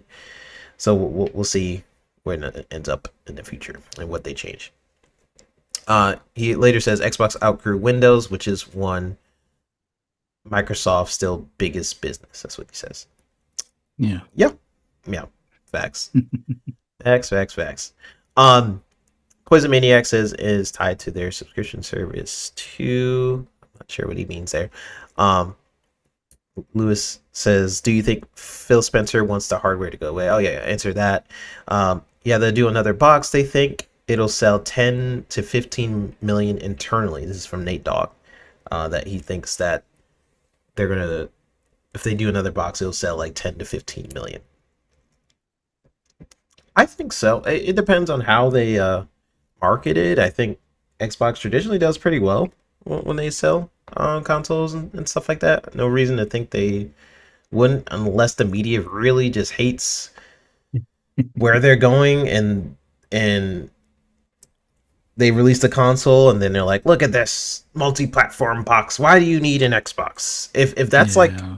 the messaging going forward with the media itself, like I think it's freaking cool. You know, I love the ecosystem of Xbox, but if the media just really gets into people, the casuals' ears of saying like, why do you need this? And even if Sony does the same thing, again, the media hates Xbox. So you have to kind of think about it from that perspective. I don't know how well it'll sell if that is the media's trajectory of the box. We'll see. Yeah. Any I thoughts? think for me, I think pricing is going to be a key factor. If they set the price at a reasonable amount and it's like 600 as opposed to 800, I think they'll do better than 20 million units. Yep. But I can, like you said, I could see the gaming media nitpicking. Why'd they make this Xbox blue? Are they trying to be PlayStation? Like they would pick out something stupid like that. Like Yep. it's a box that plays games. Just are the games good? Does the box play the games well? But it says Xbox on it. It should be green instead of blue. Well, maybe, but they'll drive that point home. You shouldn't buy this because it's blue instead of green. Yeah. Like what? Really? I can totally see that happening. Don't be surprised. Like look back at this episode and see If if they we're wind up doing something like that, uh, no. blue Xbox. I put it into the existence now. Now I'm going to be the blame. It'll be all my fault. Yeah, we'll see how they handle it. The Ruham says not just the media, as Microsoft messaging again. They're the one that say you don't need an Xbox to play our game. Um, Listen, I guess like there are the current ads that I'm seeing is like this is an Xbox, this is an Xbox, this is an Xbox. I don't think maybe there was a post. I'm trying to remember if there was a post that saying like you don't need this specific thing. Was that ever? I think it was during when they first did the Samsung TVs. They were like Okay. console not needed or not included or something. Which here's the thing, Hmm. and as someone that's done marketing and was an enthusiast in what we were trying to market to, the customer base that we were marketing to, it's a hard thing for us to take a step back and put ourselves in the casual shoes. Because if we're watching this podcast, we're far from casuals. We may know Yeah. some casuals, and maybe we ask them some questions on, hey, what do you think? And they're probably just going to say whatever to shut us up because they're casuals. They don't care about this stuff like we do. So when they see a Yeah. commercial saying something like console not needed, they are not interpreting it the same way we are. I Mm. guarantee you. Yeah. Like they're like, oh, I can. Oh, well, if I already have this TV, I don't need the console. That's fine. But they're just focused on, oh, how do I get the games on here today? It won't work on my TV. It's not one of those new Samsung TVs. Oh, a new Samsung TV is 1,500. This other the console's 300. Guess what they're going to do? They're going to spend the 300 if that was an interesting enough commercial of games.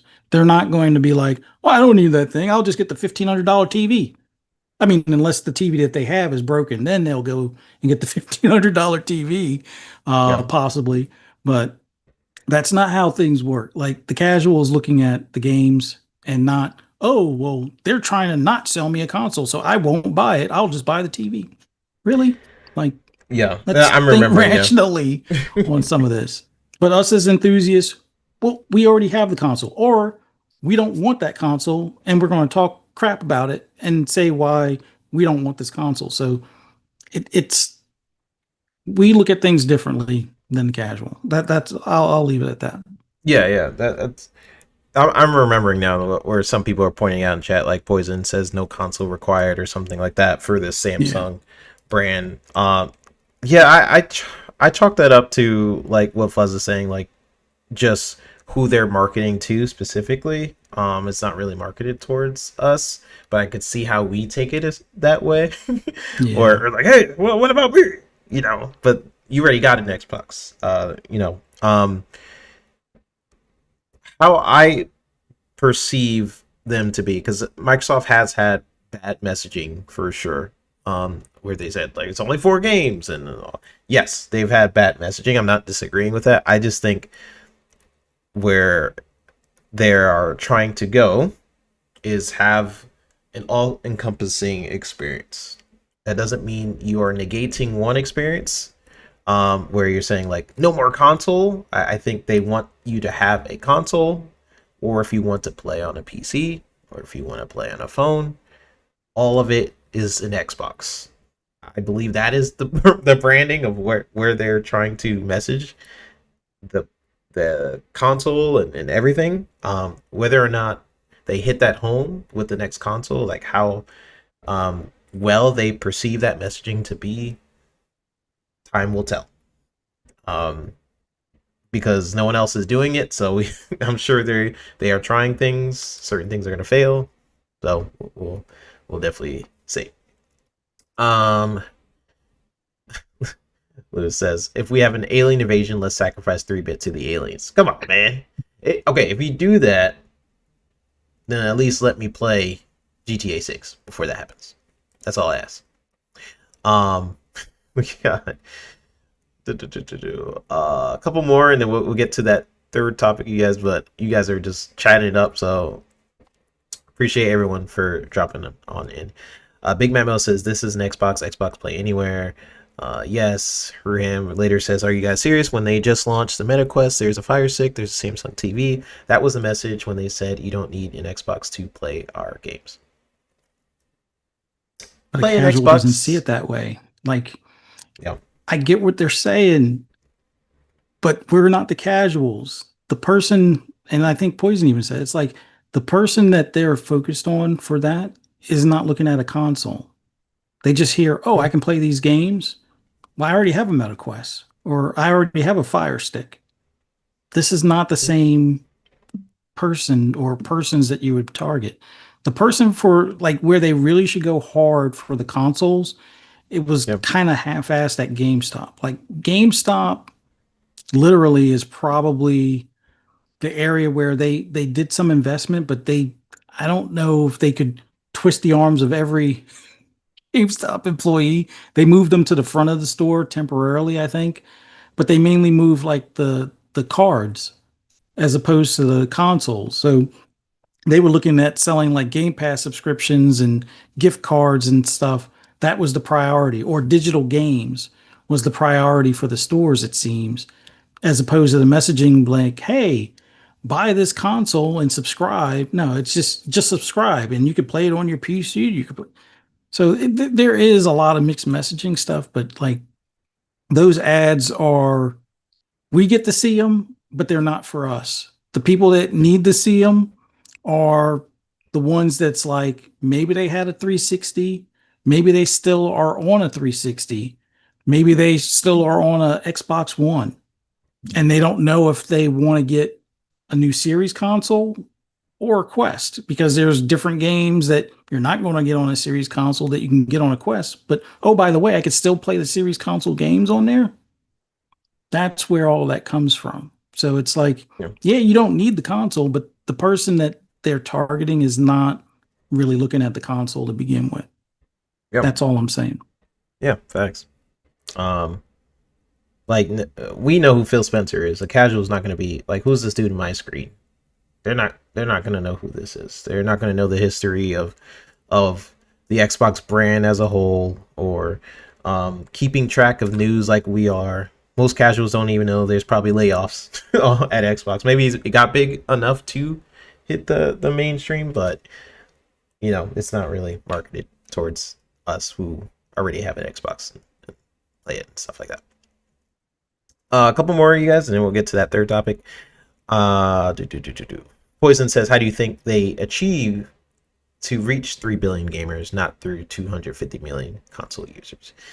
Yeah. The console market isn't really growing also. Like, market is actually pretty stagnant. It makes a lot of money, which is why they're going to continue to make hardware in the next generation. But the console market doesn't really grow as much as PC and mobile. So that is one of the reasons that they started to do that in the first place, where Xbox started to put their games on PC and mobiles, because those markets are way bigger than the console market. PC and mobile are way bigger than the console market. So just don't be surprised when they start saying stuff like that. And I don't think anyone should be surprised at this point of them putting games on other platforms, but it is what it is. All right, let's hit that third topic, y'all. Appreciate everyone for dropping on in. Great conversations. You guys are awesome. This last topic is, let me put up my little banjo thingy. So yeah, so this one might hit the nostalgia button for some of y'all. There's some good news if you guys are Banjo fans. I know some people in the community are like, I hate Banjo. I don't know why, but Banjo could be making a comeback. This started up after VGC's Andy Robinson mentioned on their podcast that Rare is officially listening to pitches for a Banjo revival. That's a big deal, considering for years they were so laser focused on like original IPs. They didn't want to revisit older franchises.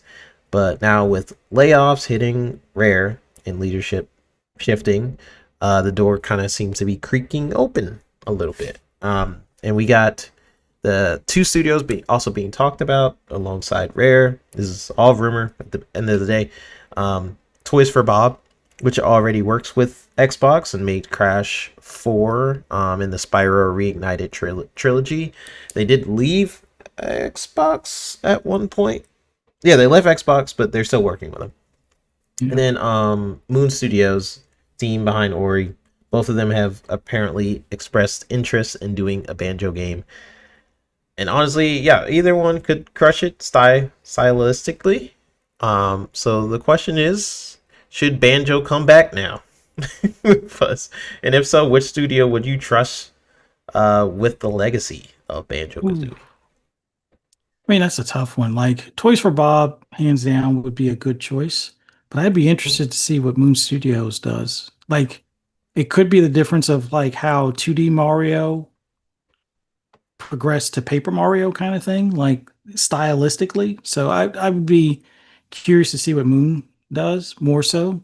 I think it should come back, and I know Boom has been a big fan and uh, you know, proponent for bringing this IP back and stuff. And unfortunately, some shutting of Everwild, I guess, made them reconsider. So that in a way, sometimes the bad brings good.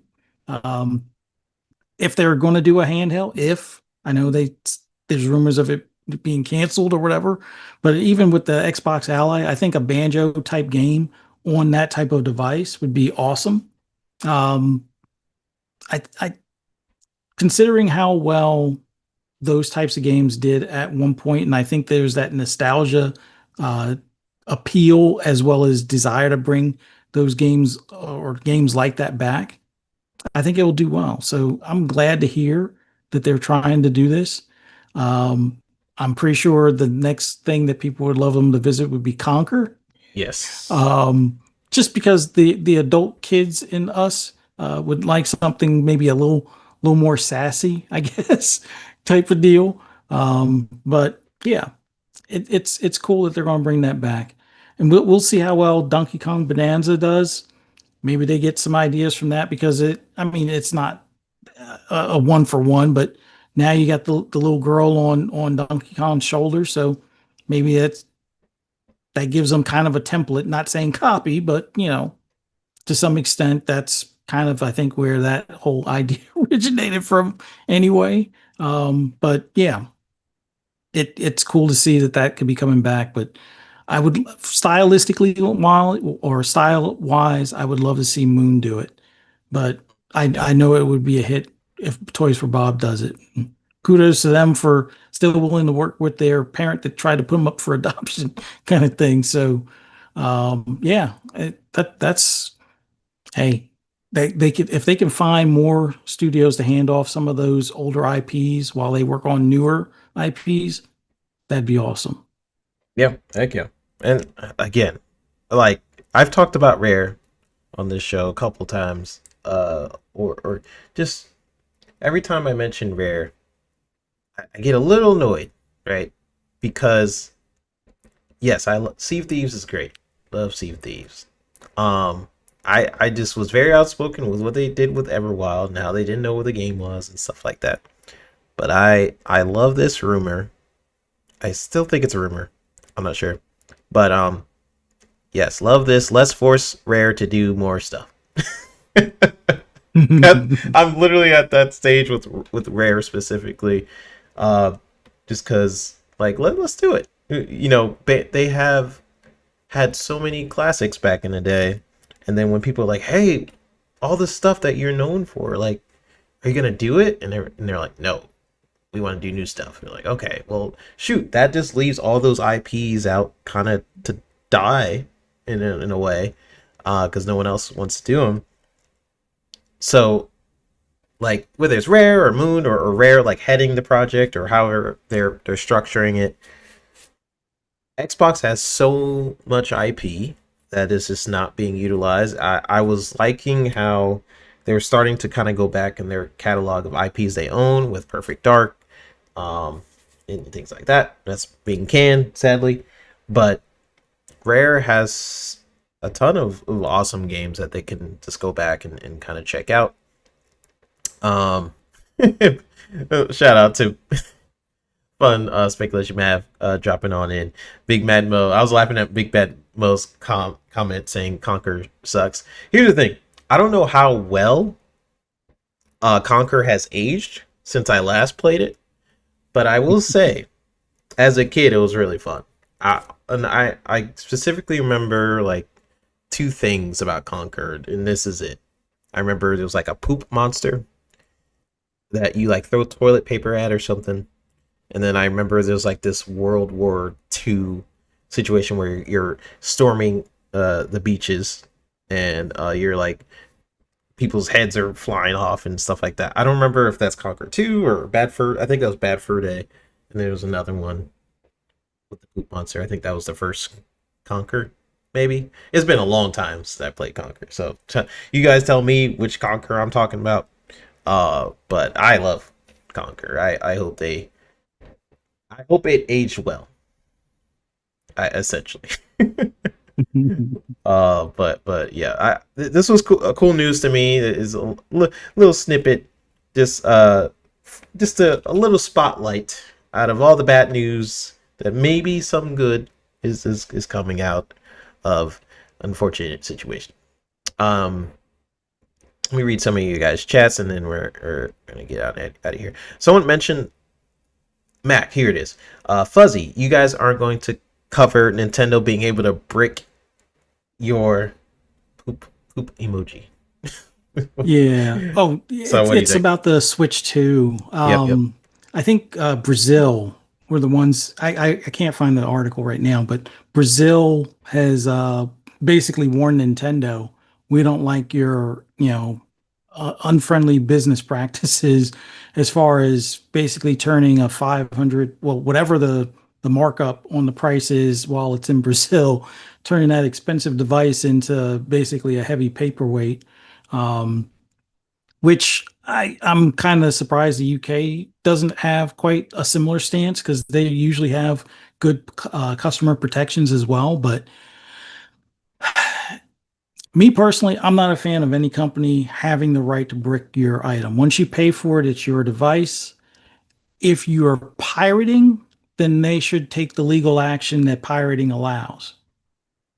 If that's to bring you to court and charge you the court fees if you lose for stealing, their intellectual property, so be it. But like the bricking aspect, then I should be able to do a factory reset, or and return it and get my full money back or something to that effect. Like because I don't just look at it from like a Switch standpoint. I look at it from a car standpoint, and I'm not the biggest fan of BMWs, but I know at one point they had it where you could do the monthly charge for the heated seats, even though they installed them on all the cars. It was like, oh, this monthly activation thing, and we'll turn it on. And it's like you put it in the car, it should just be priced with the car. Like if you're buying a BMW, and like, I mean, if you're leasing it, it's a different story, but you're Yeah. leasing the vehicle that has the device in it, so it should be part of that lease. If you're purchasing the vehicle that has heated seats, you shouldn't be charging me a subscription service to turn it on. Like I get Yeah. it, satellite radio is in the radio and there's a subscription for it, but I've never paid for my satellite radio. It's like after I bought the car, when it expires, don't call me no more. I don't want satellite radio. I got a phone. I'll play my own music or I'll play iHeartRadio through that or whatever kind of deal.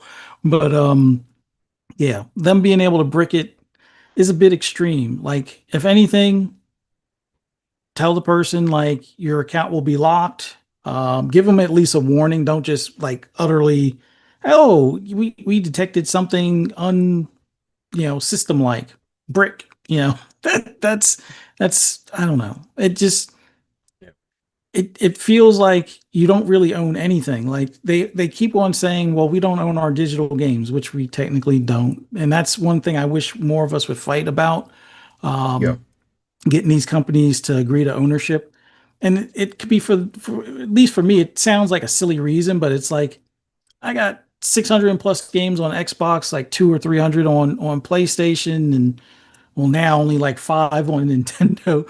And it's like when I go, I want to be able to pass it on to my kids. Like, because legally, if they access my account after my death, they could, wipe the account and then they have Hmm. access to nothing. Like I paid all this money for the stuff, I should own it just as if I bought a physical copy. As long as I keep a backup or you provide me where I can store a backup, I should be able to do with those titles what I want, pass them on to family or sell them to a friend or neighbor or whatever, just like I could with a physical copy. Like Okay. I think legislation worldwide needs to move in that direction.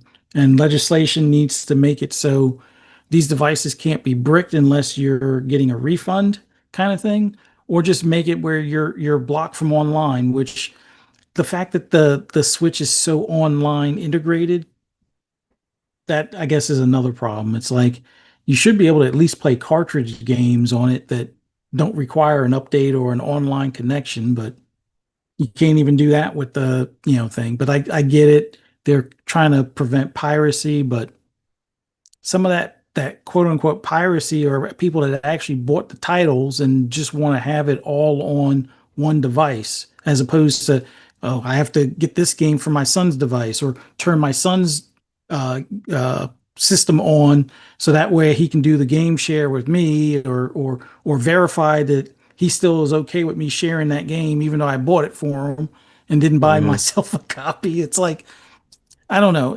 This whole digital nonsense right now needs to get to a point where we actually have claim to what we purchase. I know that's a big lofty dream, but yeah, it sucks that they can do that. And Yep. I'll admit, I'm not the biggest Nintendo fan. I was a Sega kid growing up. So I will say boo against Nintendo. I know the Nintendo ninjas will probably come after me, or the Nintendrones will probably come after me, but I really don't care. Like that, I wouldn't accept it from Xbox. Like you can do mods on, well, you're not supposed to, but you can do, was it dev mode? And people were doing emulation in dev mode. They didn't brick those consoles. They just turned off the feature. Like, oh, you're breaking the rule. We'll take away that feature. Not just turn your whole console into a brick. Yeah. Maybe that should be the approach. I don't know. I don't have a good solution, but bricking is not the solution. Just my 2 cents. It's actually impressive to me that Nintendo has the tech team to do that, honestly. Because it seems like Nintendo invests more in suing and bricking people than improving their services. Like they invest so much in that, but it's like, okay. Yeah, I agree with you, Fuzz. Like in terms of gaming rights, like and the console wars, let's begin the war for like license rights for games. I think Steam started to do something like if you pass away, I think they started adding something like that. Like you can uh gain the They library of someone. they were Like, supposed to, and then they backtracked, to my oh, okay. understanding. Because I remember seeing Um, that somewhere, but I didn't they follow up yeah on it. they updated their terms because before it was kind of assumed that that was the case, Hmm. and then they and see, I don't think it's Gabe as much as I think it is third party publishers that are against it, and that's where I don't know how we twist their arm. Maybe we stop buying from those publishers, but good luck getting gamers to boycott something. Yep. Um, I don't know. It's something needs to change where we actually own the digital thing we bought and we can Yep. sell the digital thing we bought or trade the digital thing we bought. Like I know there's people in the background that are physical only. They're like, you idiots, that's why we do physical. That's fine. But physical is like in every other, form of media is like few and far between. And Hmm. you can have an MP4 or an MP3 of the movie you burned or ripped from the original DVD or Blu-ray or CD, and as long as you're not redistributing it, like with what was that, Napster or something like that, Oh, yep. you're really not going to have any problems making a copy or a backup of what you own. It's only when you try and redistribute it. Now, if you are passing your MP3 library on to your kid, yeah, the record label isn't going to come after you. It's only if you're trying to share it with your kid and all of your kids' friends and all of your neighbors, and you just have a peer-to-peer share thing on the internet. Yeah, that would be when they're going to come after you. But gaming should be almost the same way. I should be able to make a backup. I should be able to take my older game and if I can emulate it on like a PC, which emulation is not supposed to be illegal, but they keep on treating it like it is. Yeah. You're supposed to have the ability to take your software wherever you want, but we're still fighting with these companies. The likes of Ubisoft is like, yeah, get used to not owning games. It's like, just stop. Like, you would probably have more people adopt digital if you bend the knee on this. And the big thing is, it costs them less to do digital, so they should be all for it, but they're Yeah. not because money reasons, I guess. I don't know. Yeah, I think that's something that needs to be eventually legislated. I mean, we talked about this before. I think that eventually needs to be legislated, or someone needs to just keep uproaring about not owning your games. Maybe someone brings a case of like different situations like this happening with Nintendo. Um, of like, hey, they can brick your console, or I bought $5,000 worth of stuff and then the game shut down.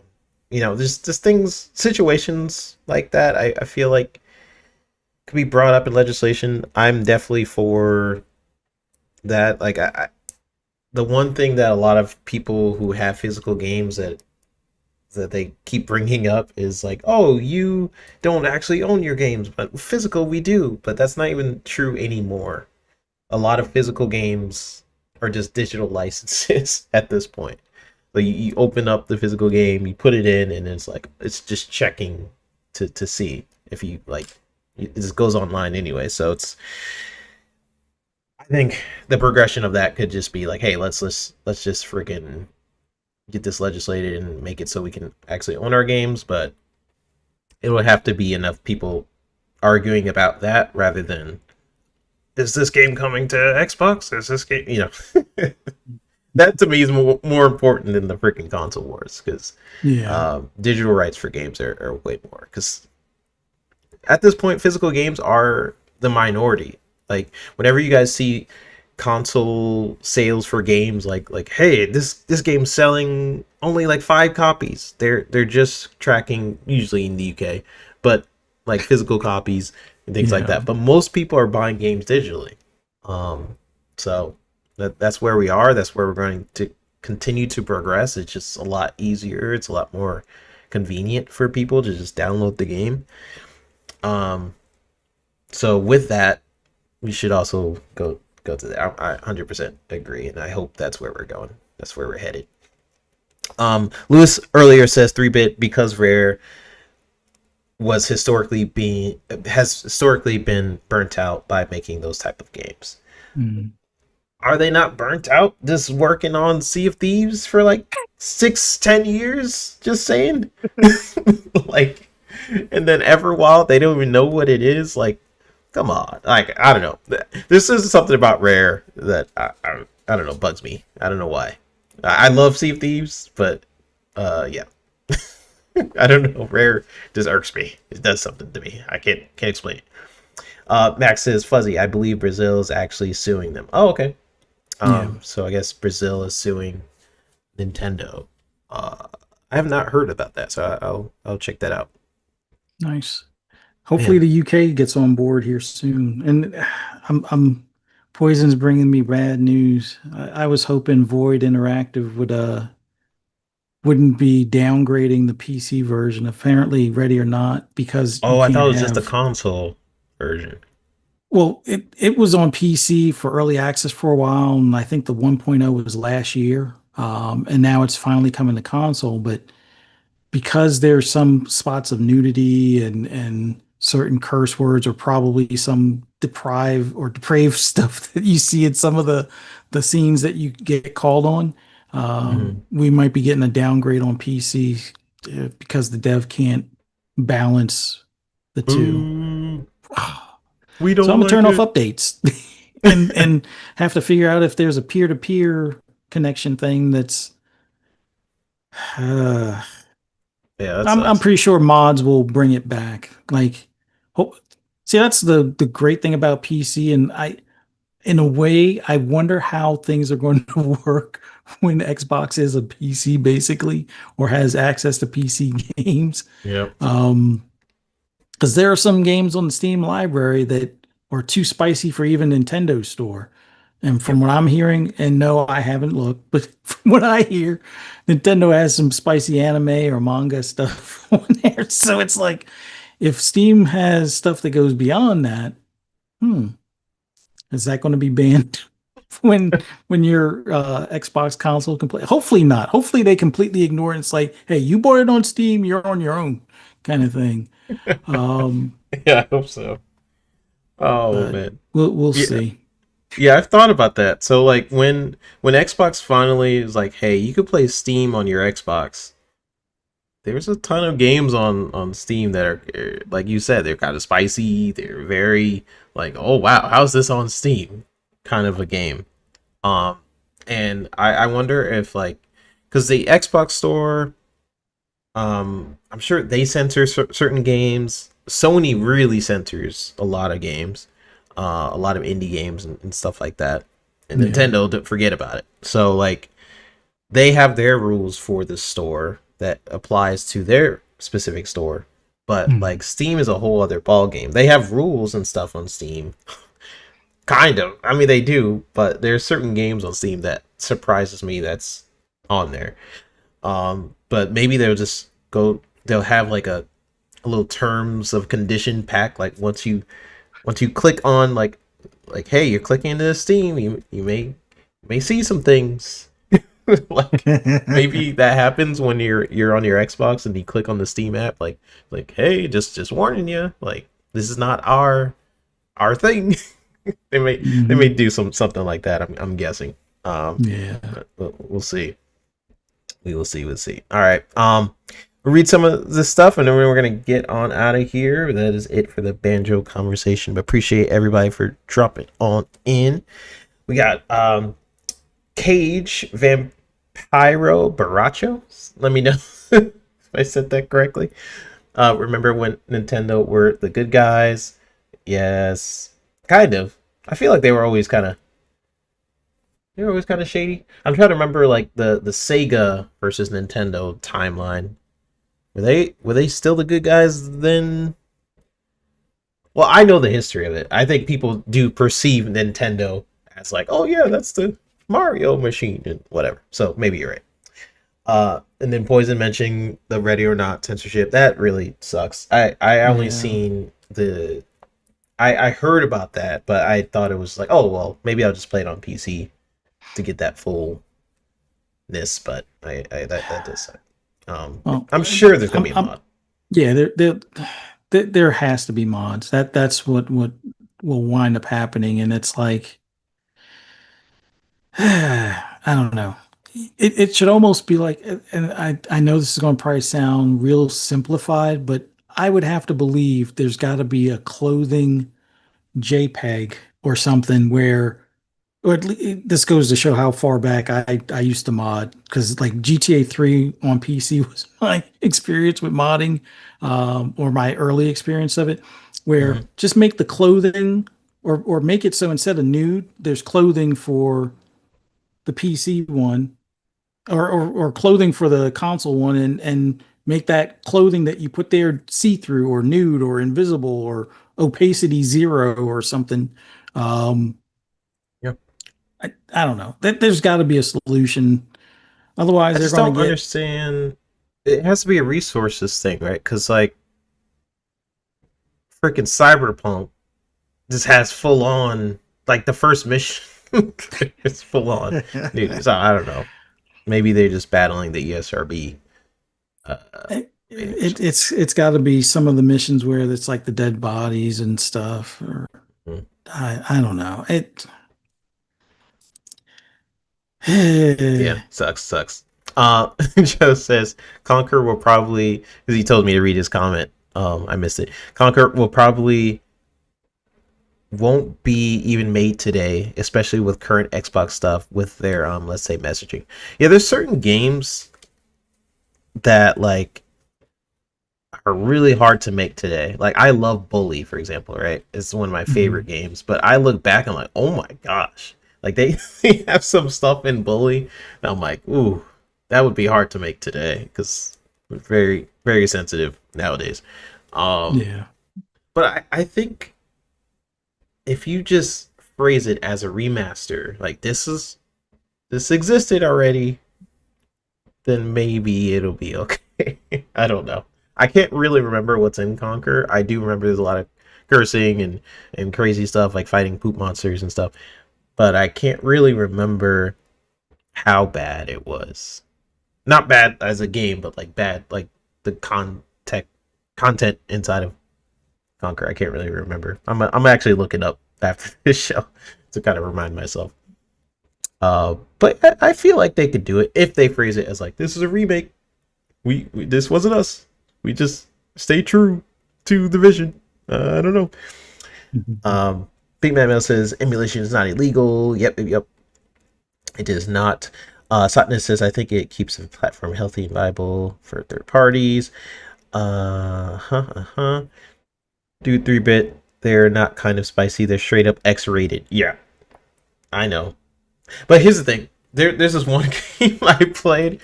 Uh, it was actually we talked about it on an older Xbox Ultimate episode of me buying House Party, the game on Steam, because I seen like PewDiePie play it or some some Let's Player. I'm like, oh, that looks fun.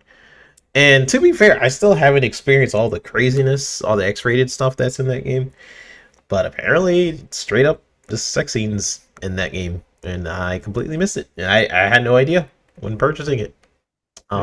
So there's, I get it. There's a lot of crazy stuff on Steam that definitely will not fly on consoles. And Nate Dogg says maybe there's stipulations in the studio's contracts when they join Xbox that allows them to do what they want, and Xbox was scared of top talent like Todd Howard walking off.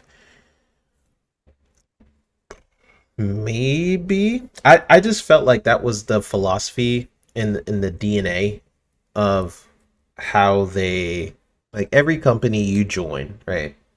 Like at Ubisoft, they have a philosophy that they abide by, and kind of like just rules and how the team functions. And I think Xbox, when they initially started from like 3 studios to 12 studios and it's going up, they were like, okay, we're gonna have a lot of studios, but we bought these studios for a reason. Um, we bought them for their DNA as a studio. Like for example, the people, small team who makes like Psychonauts and stuff. You're not gonna expect Psychonauts developers to make a Call of Duty. Like Right. they are specifically known to make those type of games, like platformer games, kind of unique, kind of wacky, type of games. You bought them because like they're good at making those, and you can have an increase in your portfolio, different types of games. But I think where the conversation gets like kind of like sad and kind of just weird is it's like, yes, those games we love diversity and stuff like that, but is that enough for the Amy Hoods inside of Xbox, where they don't see the creativity or they don't see how it can benefit a portfolio of the platform being Xbox? They just see Psychonauts 3 only sold 1 million copies, 2 million copies. That means they're not successful. To me, I don't see it that way. I see it as like, look at what Xbox as a brand has to offer. Like, I'm playing Psychonauts 3 and it's amazing. Wow, it has this, it has Mhm. State of Decay 3, it has all this. Like, I see it as a whole. I don't know if everyone sees it as a whole, but Amy Hood definitely, just based on what's going on, I don't think she sees it as a whole. I think she No. just money man type of person. She's probably looking at the spreadsheet showing how much did we spend? Okay, we spent 30 mil. Did Yep. it make 30 mil within 2 months before, aside from salaries and blah, blah, blah?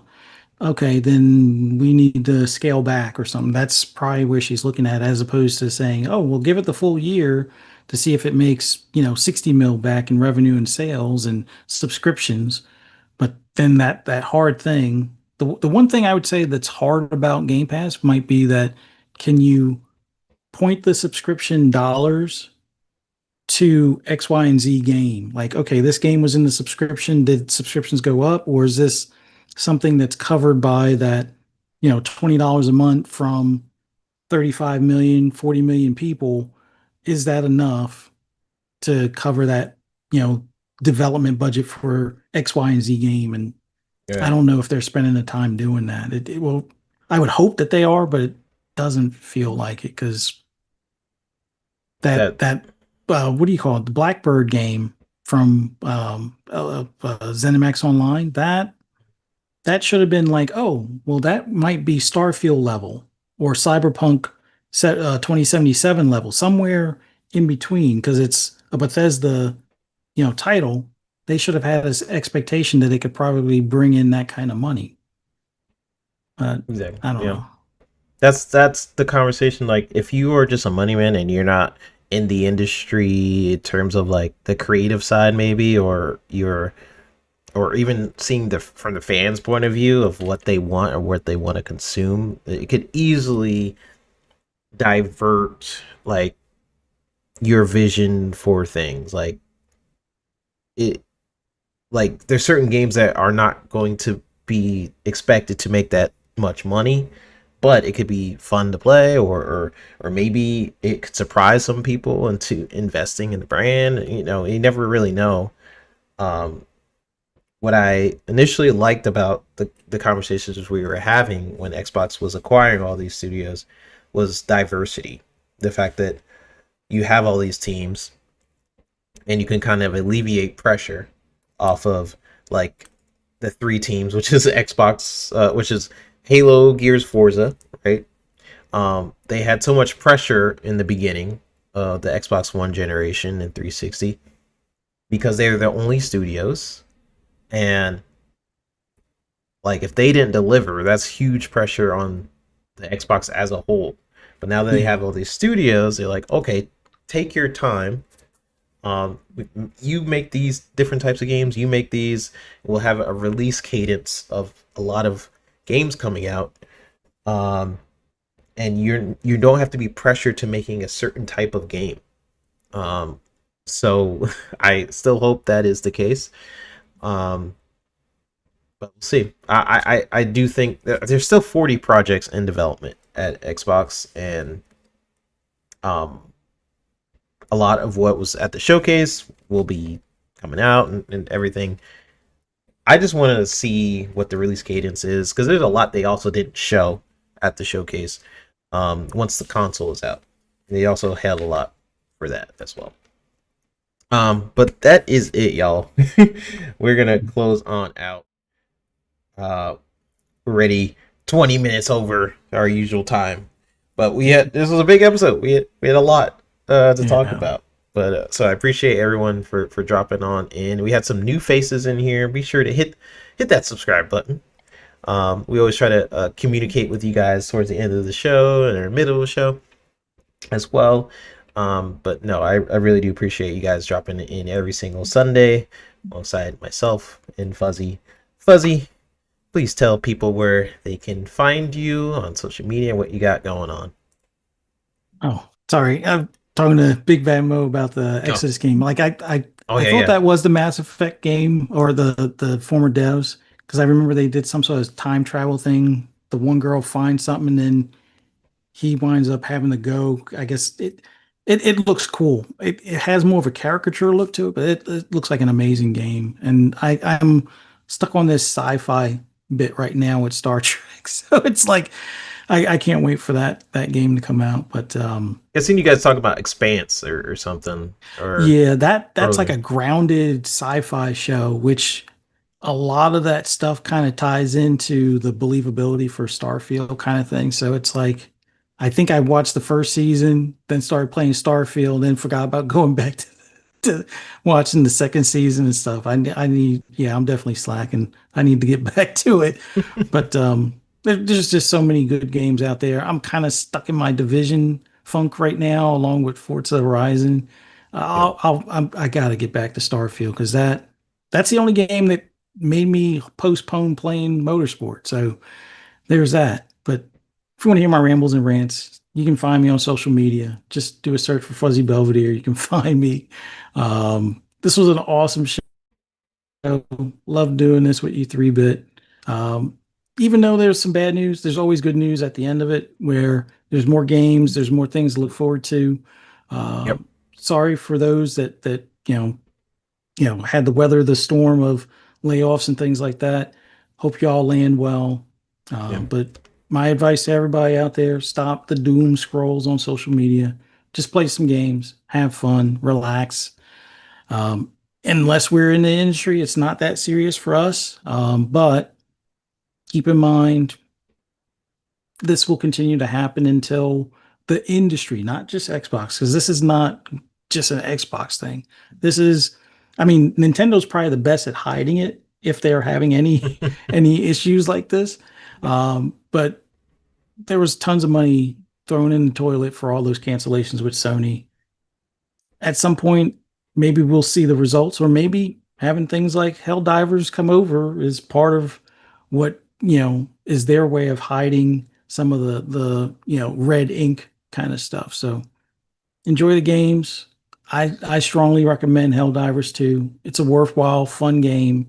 May not be the best graphically done game for like the visuals of the characters, but the environment and just the feel of the game, the flow of the game, it's well worth it. So if you haven't picked it up on PC or PlayStation 5 yet, I highly recommend you pick it up on Xbox. Ton of fun. And there's tons of other games to pick up. So if you don't pick it up, hey, I understand. Attack that backlog. Have fun out there, and see you guys next week. Let Heck everybody yeah. know where they can find you, 3-bit. Yeah, everyone can find me right here on Pixelated Echoes. I've been missing the Thursday shows on Mavs thing, but I should be there this Thursday. It was this crazy Thursday. Um, I've been on film shoots and commercials and whatnot. Um, so expect to see me there. Expect to see me on the bluest of skies. I'm starting to do some Pixelated Echo stuff back on X, but we'll see where I end up. But yeah, that's pretty much where you guys can find me. Big thanks to everyone who pulled up live or tuned in on replay. If you're listening, hit that sub button again, drop a like, tap that notification bell so you don't miss when we go live. We are on Spotify, so follow us there for updates and clips. If you guys got thoughts on anything we talked about, if you agreed with us or not, let us know. Comment section down below. We said a lot of things in this episode, so I'm sure some people will disagree with certain things we said. It's okay. Uh, down to be wrong. I never said I was completely correct on everything. As people say, blame 3-bit unless it's positive news, as Decado says. Then I guess you don't blame me if it's not positive news. Appreciate all. We'll be back next Sunday at 8 p.m. Eastern Time with more of that pixelated chaos you guys know and love. Until then, stay safe, stay hydrated, play all the games, and see you guys on the next episode. Pixelated Echoes. Bye, y'all. Later.